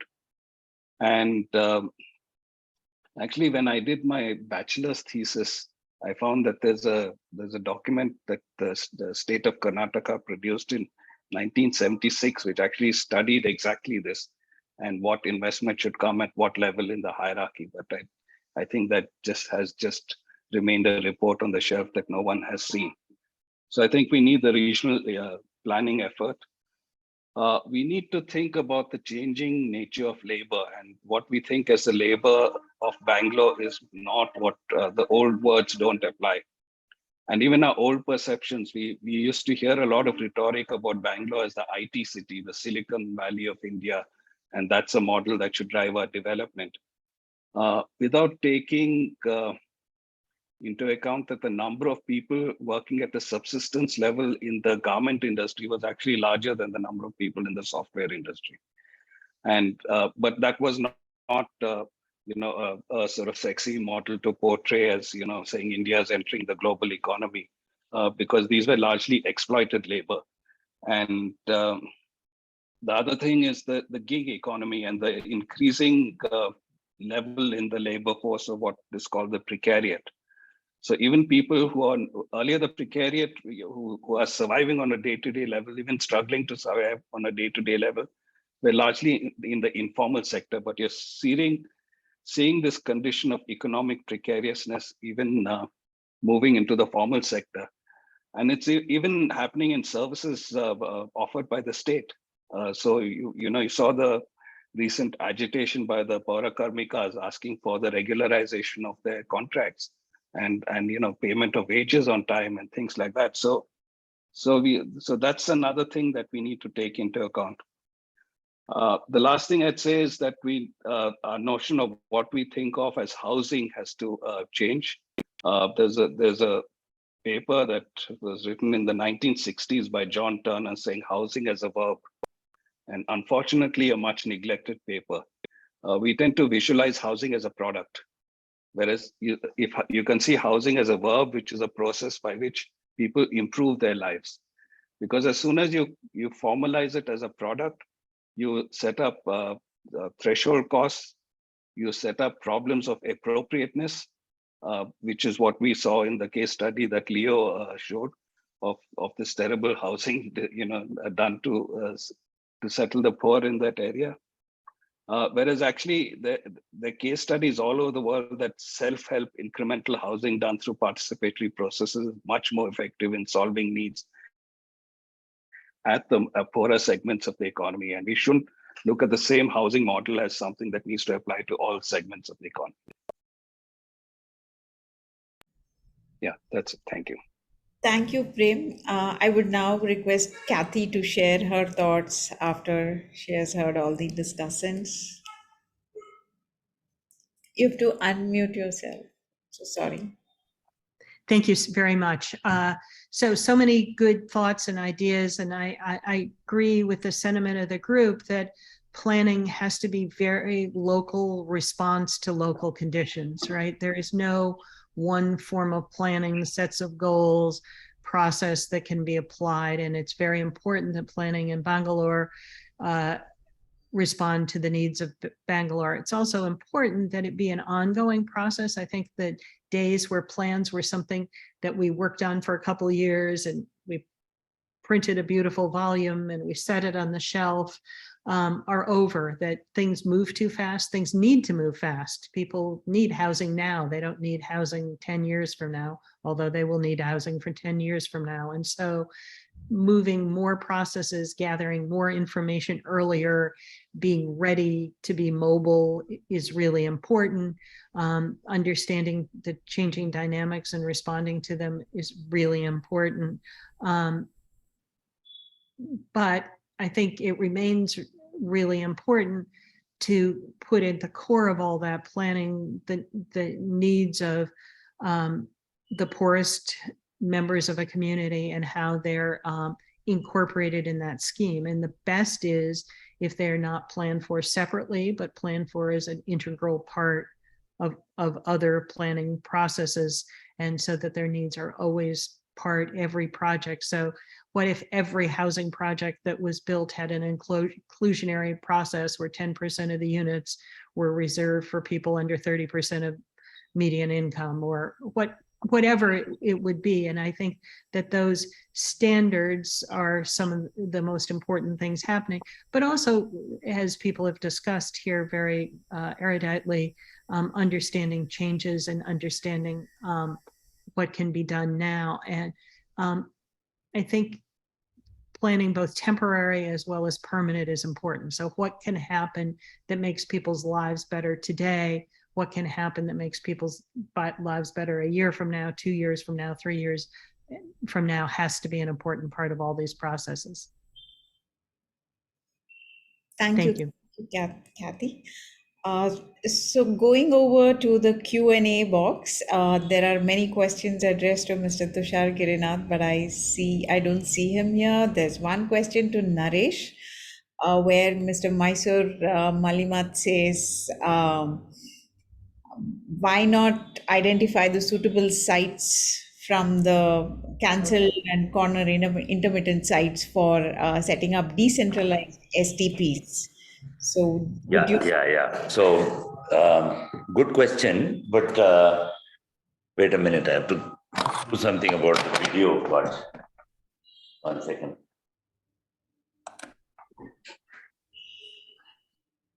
One second, please. This is not my room, so my computer is misbehaving, so I have no idea how to. There it is. Sorry again. Yeah, I saw that question. See, what has happened is it's a curious problem. I've sort of, after doing this one drain, I've started looking at the whole city as what is the liquid waste ecosystem of Bangalore? You have to understand it at a macro level before you can do. I mean, the suggestion is valid, but not yet. What we have to really do now is the city is split up into administrative zones politically. It has 8 divisions, 8 administrative zones physically, but water doesn't respect those administrative zones. So the BBMP now has put out a tender to understand what is done, what is not done, and what is missing in all the 4 river valleys, the four drainage valleys of Bangalore, the natural drainage valleys. The Koramangala, Vrishabhavati, the Koramangala one, the Koramangala Chelagata one, the Vrishabhavati, the one on the north, Hebbal, and also the bit towards the Arkavati. There is a little bit on the extreme left. So first there has to be a proper DPR. In many times we are rushing into projects without understanding, without observing the city and quantifying the problem correctly, if I may put it like that. Unless you metric it, you cannot solve the problem. And unless we understand the scale of the problem, it is impossible to figure out a solution. So all across these Rajakalwe network, which is across the city, of which fortunately there is reasonable GIS data available already, the BBMP has now called for a tender. I don't see Tushar here, but I'm told that the first order has already been released for the K100 Jalagata Valley to study not just the drain itself, but the entire watershed. Where is it coming from? And understanding, you see, one of the big mistakes that we've done as BDA, and also it is some carryover from even earlier than that, is putting the roadside drain next to the building, next to the compound wall all over Bangalore.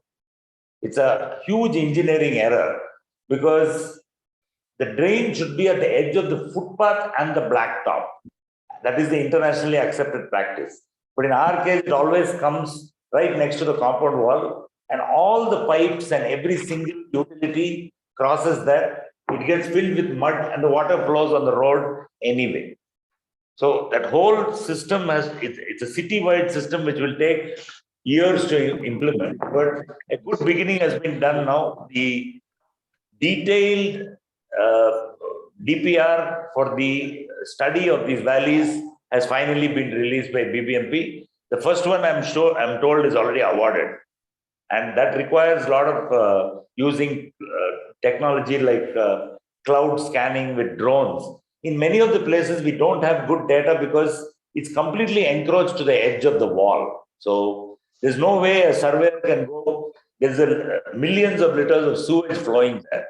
So they're going to use drones now, map it out, quantify the problem, and hopefully this year what they're doing now is they're about 1,500 crores has been sanctioned to. There are lots of bits and pieces where these concrete walls have not been put. Whether the merit of putting concrete walls is a good idea or not, I'm not debating in this forum, but they're going to do a lot of that this year in all the missing bits and pieces. And hopefully over the next few years, it will become an ecosystem where there is only stormwater flowing in those drains. So I'll stop here. It is with a closing comment saying that, it's a finding land to put sewage treatment, decentralized sewage treatment plants. There are 643 neighborhood parks in Bangalore. And all these plants with these eco-friendly, eco-STP type of plants go completely underground in less than 5,000 square feet to treat almost 40,000 liters of water a day.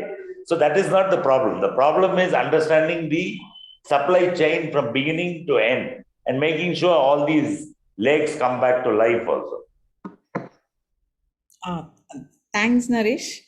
That actually, takes me to an example that we had seen in Orissa, in Bhubaneswar. Can I just finish with one more line? I forgot to say something. If you notice, till last time last year, we were making headlines in the New York Times as the only lake in the world which catches fire. Have you noticed it's gone completely this year? And also the 3 areas of flooding, the Double Road Junction, the Ijipura Channel, and further up in Wilson Garden, that Laksandra, nothing flooded this year. Of all the torrential, everywhere else there was a flood situation. Here, there is no silt left in the drain and there is no sewage. So in my opinion, the stormwater drain sections across the city, even though they have been narrowed, are good enough. But you got to get rid of the sewage and the silt. If you do that, and automatically the lakes also benefit. So people are starting to understand that this is possible to do it. It's mostly engineering and what I call the reverse of brain drain. No, you need drain brains to understand how to do this. So I'll stop here. Yeah, talking about STPs, I'm also reminded of an example we had seen in Bhubaneswar, where neighborhood-wise they have created septic tanks. Correct. So probably that's also a good example that we need to. Septic tanks is an outdated technology, so you need a hybrid of mostly natural systems with a little bit of energy to create some amount of aerobic digestion. You can't do it without a little bit of power, but every neighborhood park, we need 5,000 square feet underground. You can play on top of it. Nothing will happen. So that's all you need to solve. Instead of building giant sewage treatment plants, we should really do a campaign called Death to the Big Pipe. The pipe diameter in a city cannot exceed 450 mm, 1.5 feet. If it becomes bigger than 1.5 feet, it needs a sewage treatment plant right there. And only the stormwater goes into the waste ecosystem. The rest of it must go to a treated right there instead of carrying it to enormous distances. It also goes with the larger government philosophy of decentralization, right? And these are zero maintenance STPs. You don't need anything. Once you fit it, once a year you have to fiddle with it. It uses either a combination of underground cow stomach kind of technology, or it uses bioremediation using plants and filter media. It's completely possible to do it. It just requires will and vision. Let's see when the first 10 kilometers will be ready in less than a year. Then we'll see whether the rest of it works. 390 to go. Okay.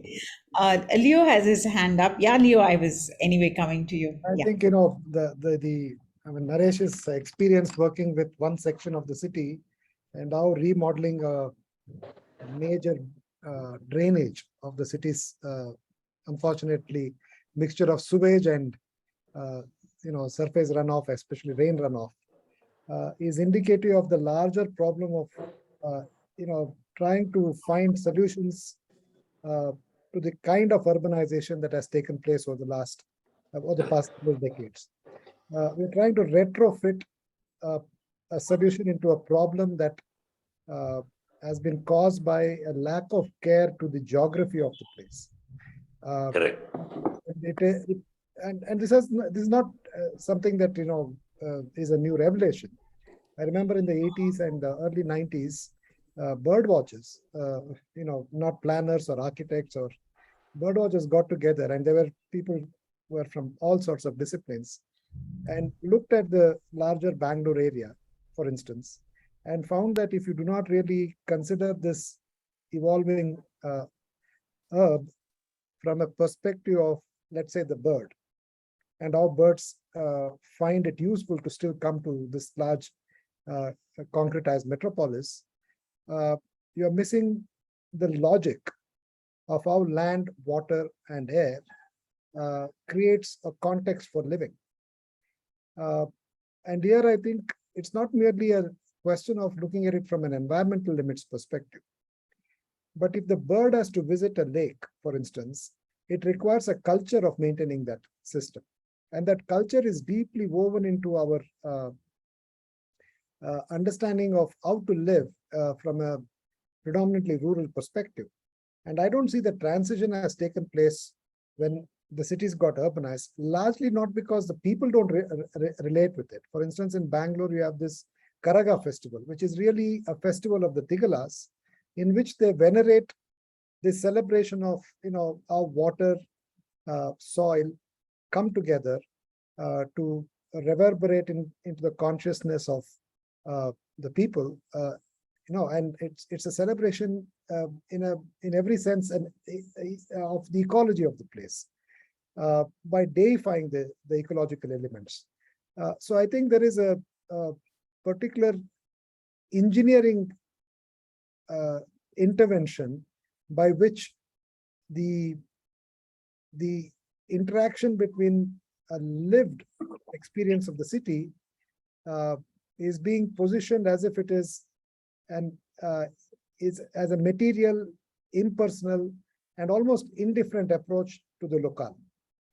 So these are the challenges, I think, which are not even addressed. If you look at the planning process that we now have, it is largely looking at it as, again, a two-dimensional planning with the material of the map, as has been envisaged from an engineering perspective, and not from any of the other dimensions that matter in constructing and creating an habitat. So that's broadly what I wanted to share. Thank you. Kirti ji, you have your hand up. Yes, you introduced me as one of the participants, and then I thought forgotten that you would probably, I think, wait for me to come at the end and do some kind of Thanksgiving. But as I said, I really want, I think, some contribution in terms of the content part of this discussion. And I want a few points to make very quickly.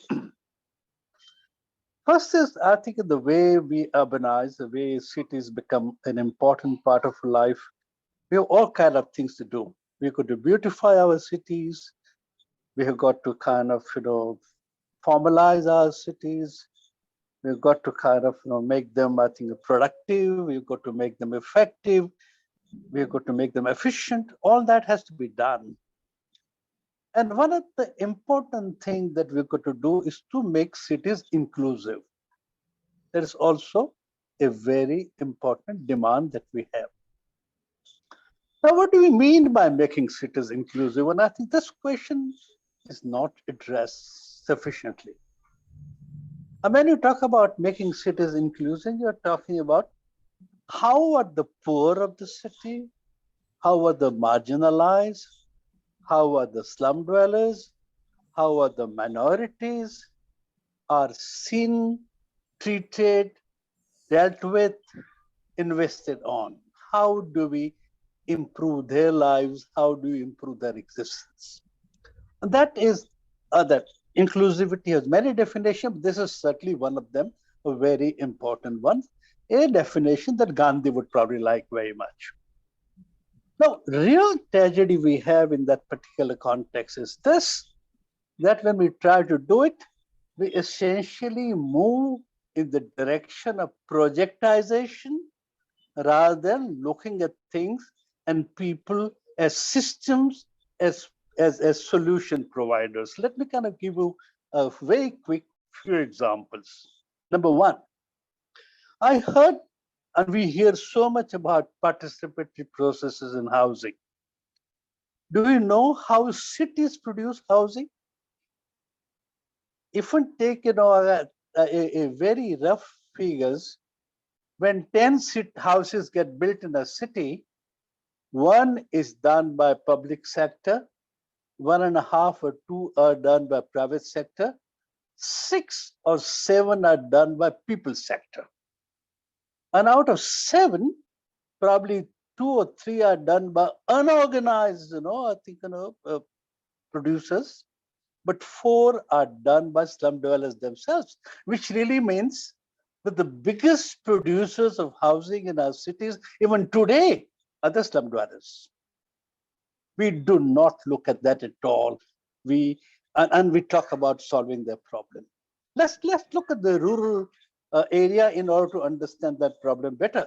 The situation even more interesting and dramatic. If the country has something like 160 million people living in the villages, we have a housing stock of 160 million in the villages, where 900, 800 million people live. We don't realize that 70% of those houses are produced by people themselves. No architects, no engineers, no HDFC, no HUDCO, no building bylaws, no regulatory framework. And therefore, essentially and we have forgotten to see people's own role in the context of solving the problem. And I think and therefore I'm saying is essentially when it comes to dealing with it, we talk about projectization. When we talk about projectization, what are the problem of massing? Whatever requires a mass responses, we essentially get into tiny little sophistication. We'll get into tiny little tokenism. So this is the one part in terms of dealing with the whole issue of inclusivity. Let me give a small example how it works. We've been doing a small study in Ahmedabad city of the homeless population. And we found out, I think, about several surveys that the maximum number of homeless people in Ahmedabad at this point of time is 12,000 people. In a city of 6 million, there are 12,000 people, and this is head count, 12,000 people. Now, interesting part of the story is this, that there are urban shelter homes, there are rain basiras that the municipal corporation has built. And this rain basiras in a city of 60 million essentially catered to 1 out of 10 homeless people, which really means that city of 6 million, a fairly progressive city, fairly entrepreneurial city, is not able to deal with the problem of 12,000 homeless people. You go out and ask question to the municipal corporation, why are they not able to do it? And they give you a very interesting answer. They say, we are not able to do it because we are not able to find land where we can build pakka shelters. Now, if you're really talking about homeless people, if you really talk, why are we talking about pakka buildings? Why are we talking about own buildings? Why can't we really kind of find a way? I personally feel, I was talking to, I think, Deputy Municipal Commissioner today, that if you were to kind of advertise in the newspaper that we have another kind of 10,000, 8,000 people who are to be housed, and I think that we require some kind of shelter, you will find this in no time. Why do you have to kind of worry about them? Why do you have to worry about building them? Why do you have to worry about the prayer? But that is precisely what happened when projectization happens. So this is the second thing that I wanted to mention.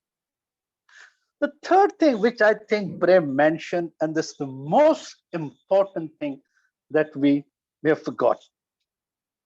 And especially when you're talking about slums, there was a meeting in Mumbai a couple of years ago, and one young planner asked this very interesting question. And that was this, that with the current policies, with the current programs, with the current schemes, current institutions and system, do you really imagine that 10 years down the line, we would not have, I think, slums in Mumbai? An answer is obviously no, it's not the case. That is not what's going to happen. And there are ways by which, and I personally go on saying all the time, the slum is one problem which is solvable if you do it right. And one of the ways of doing it is the citywide slum upgrading of slums, where you don't really prioritize formal housing, where you essentially, I think, prioritize improving environmental conditions. And we also kind of say, deal with the most important issue of land. And you say that if people are given secure land tenure, people at the remote democratic swell hanging on them in terms of eviction and bulldozing. People who build these houses on their own will improve on their own. You provide services, they would improve their shelter. Because the moment you go out to search for land in a city, you know your housing is not going to happen. Because there's a huge amount of commodification of land that has happened. And land is not necessarily a social asset, it is an economic asset. And so long as land, I think, it becomes a demand that is absolutely impossible, they're going to find it. And therefore, if you really were genuinely interested, you would say, yes, we would kind of provide them secure land tenure.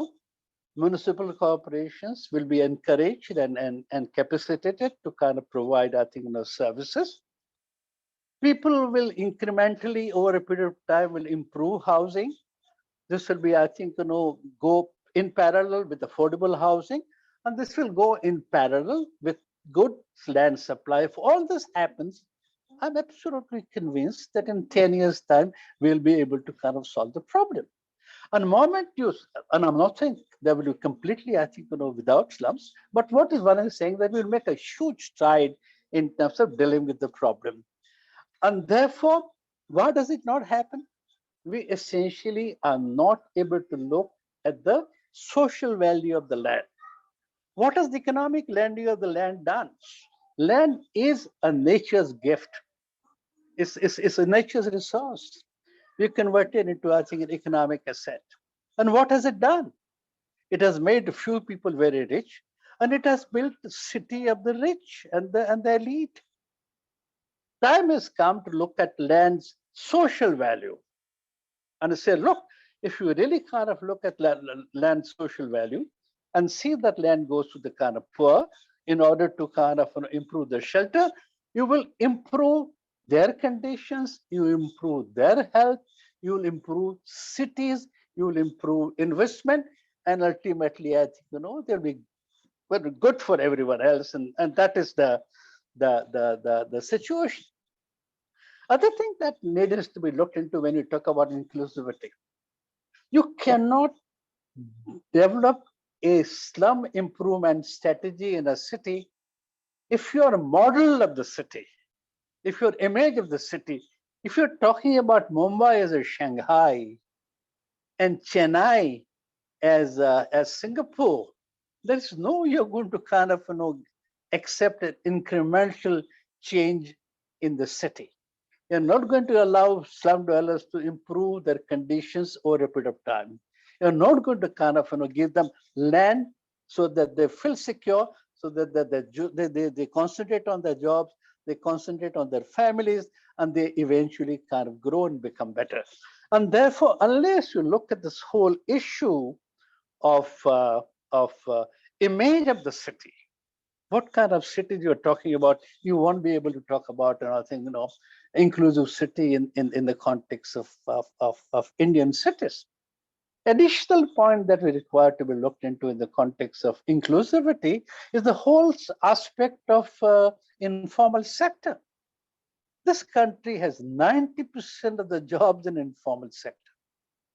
35% of the GDP in the informal in the cities is being produced by informal sector, and you are absolutely hostile to the informal economy unless you find ways to deal with it.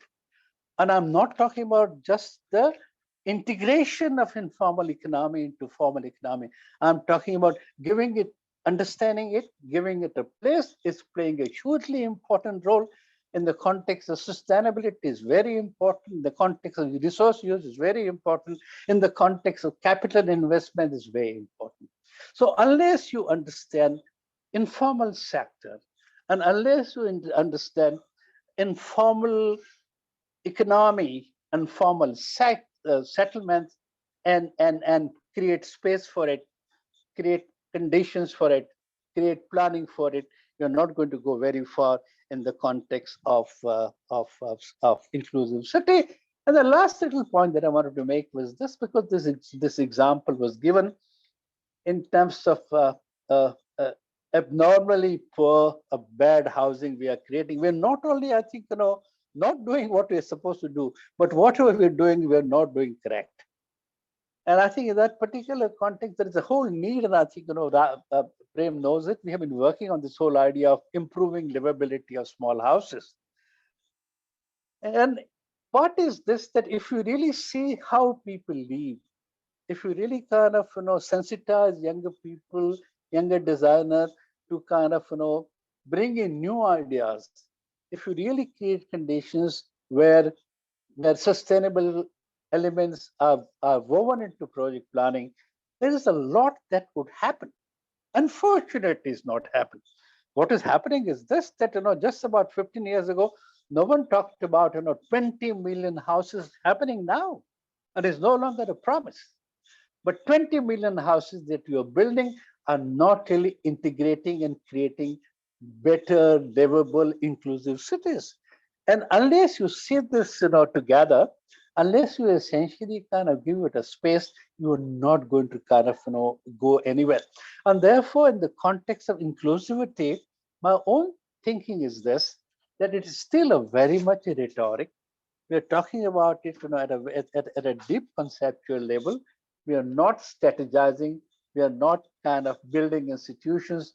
We are not kind of finding alternative ways of doing things. And we are not seriously examining what it means making cities inclusive. So I thought I'll just mention this very, very quickly. I'm a host and I can't be talking too much, but I thought I'll just mention this few ideas. Thank you, Kirtiji. There are a bunch of questions and comments wondering if the master plan will even consider inclusivity. Then there is a suggestion drawing an example from how Mr. Chandrababu Naidu created e-centers and how that was accessible to all. Then a couple of more questions, but in the interest of time, if we are to look at solutions, if we are to really make cities inclusive, we would request some closing thoughts from each of our speakers. So probably starting with Kathy.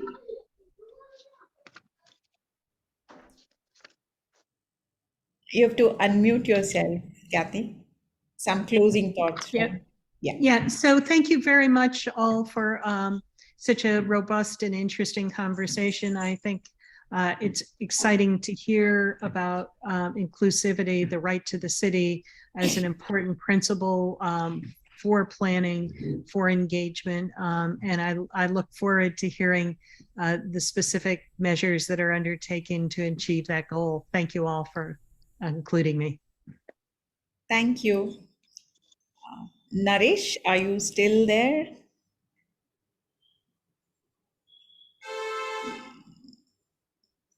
Maybe we could start with Carol. Yeah. Yeah, I don't really have closing thoughts. It was a very engaging discussion, and thanks to the participants for their questions. I feel that in Bangalore, we are constantly talking about the city one way or the other. So there is hope that one day this will all add up to some kind of positive change. But Carol, may I ask you, and there is a question as well, and I know you worked on Amravati.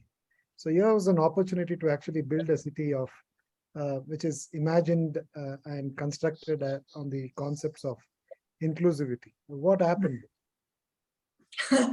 I typed a brief answer in that box. It's very long. That's another lecture. But what happened is, again, I think it's the hubris of master planning.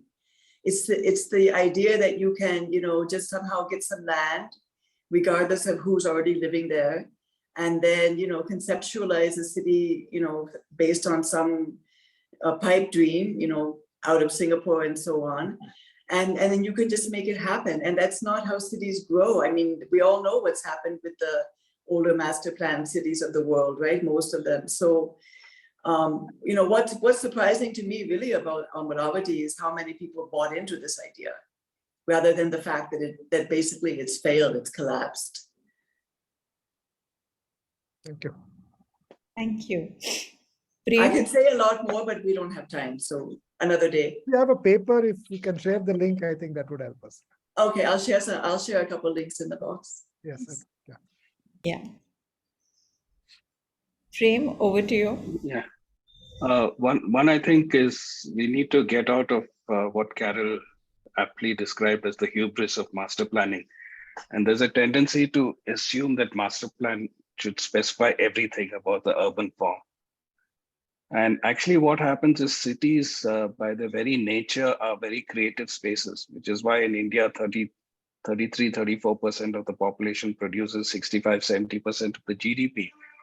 Because urban form by its very nature allows people to leverage economies of scale, economies of density, economies of association. And they all do it in very different ways. And we shouldn't collapse them into a single strategy of a master plan.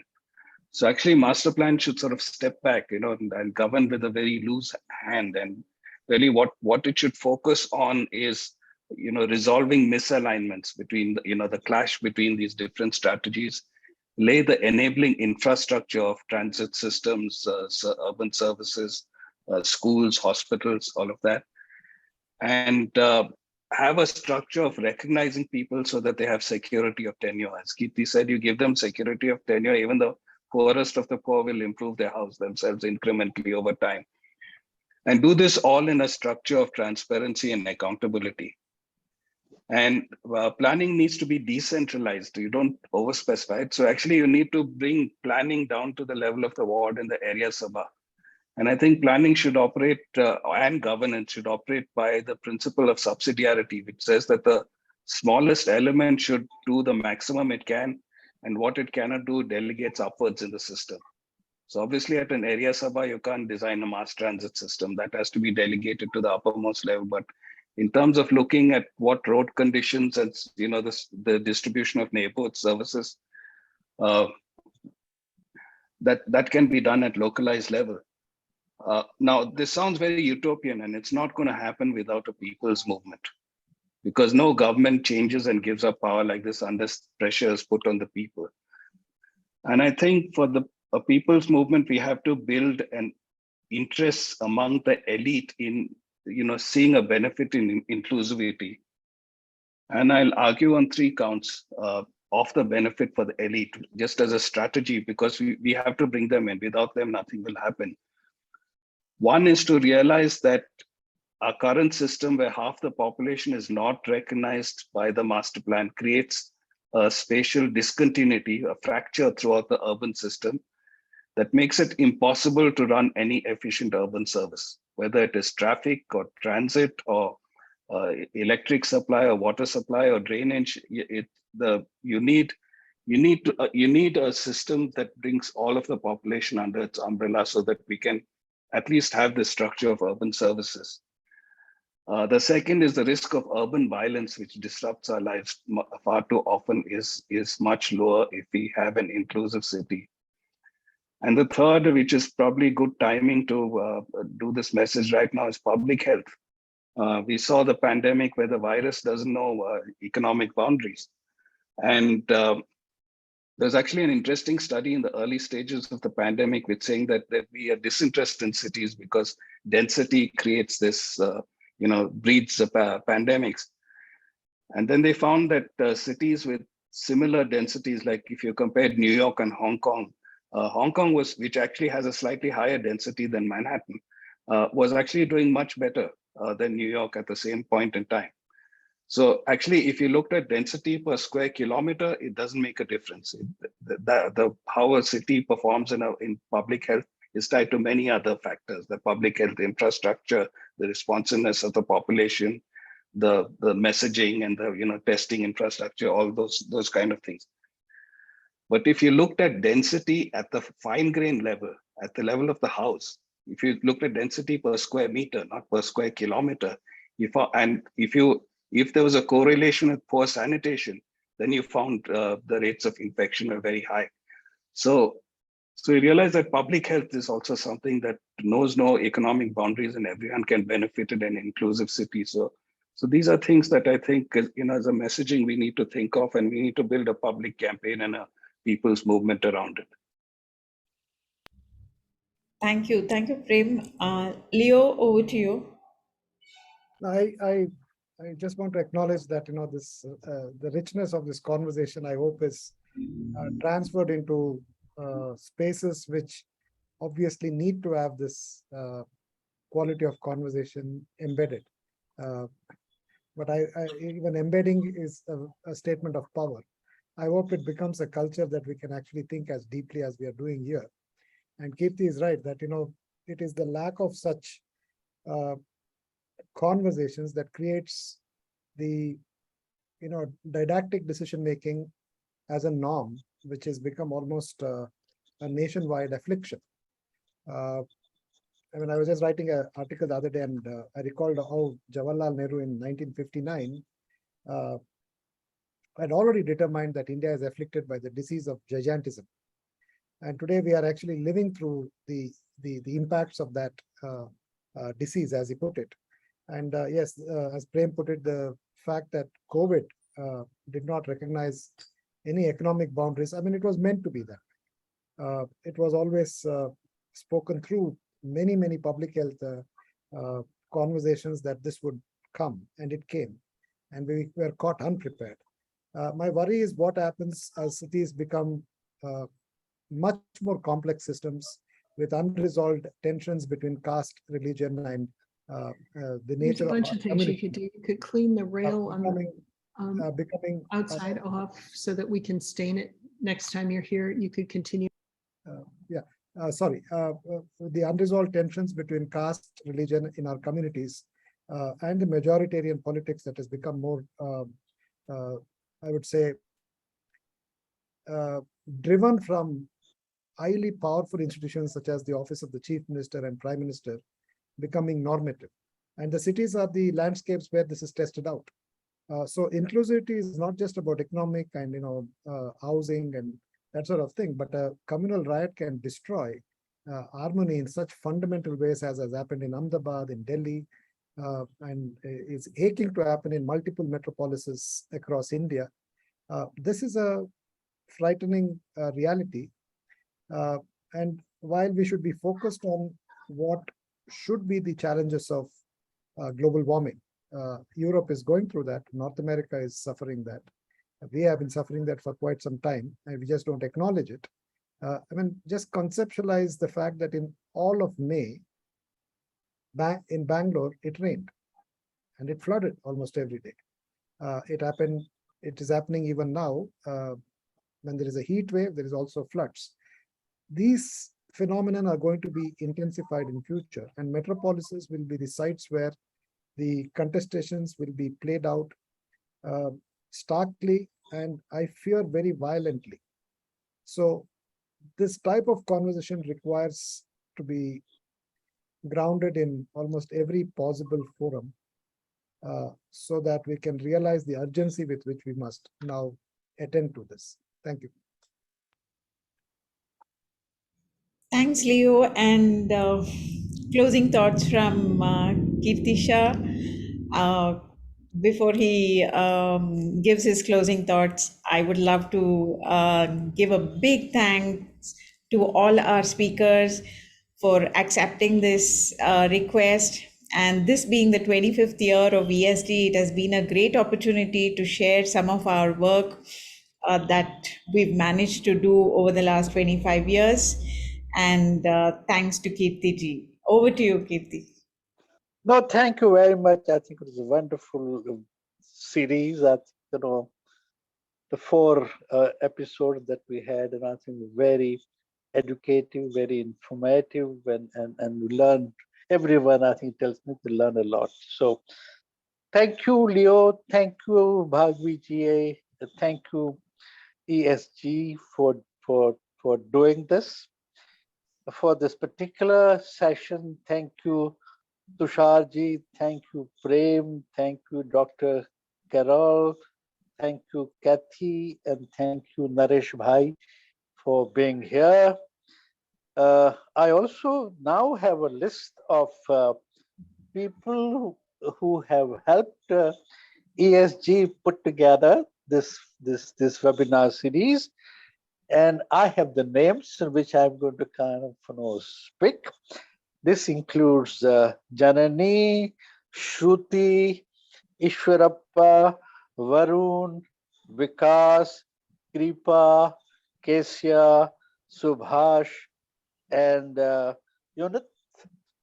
Thank you very much for making this possible, and thank you very much for your contribution.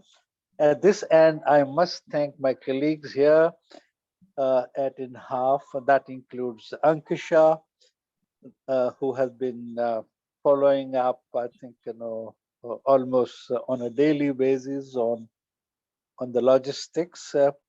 Thank you, Kia, who introduced, and I think, one or two of the webinars. Thank you, Dr. Savnik, who introduced one of the webinars.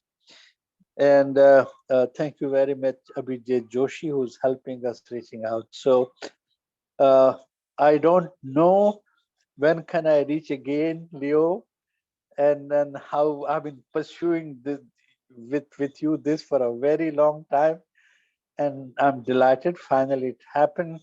We've learned a lot. We have promised ourselves and to everyone that we'll put these 4 webinars together in form of a small little kind of document, and share this with many more people. Thank you very much. No other words than say it again. Thank you. It couldn't have been done better. You invested so much energy, you invested so much time, and of course, I think there's so much of passion visible in all that we see. So over almost a month and more in doing this. So thank you again. Thank you very much.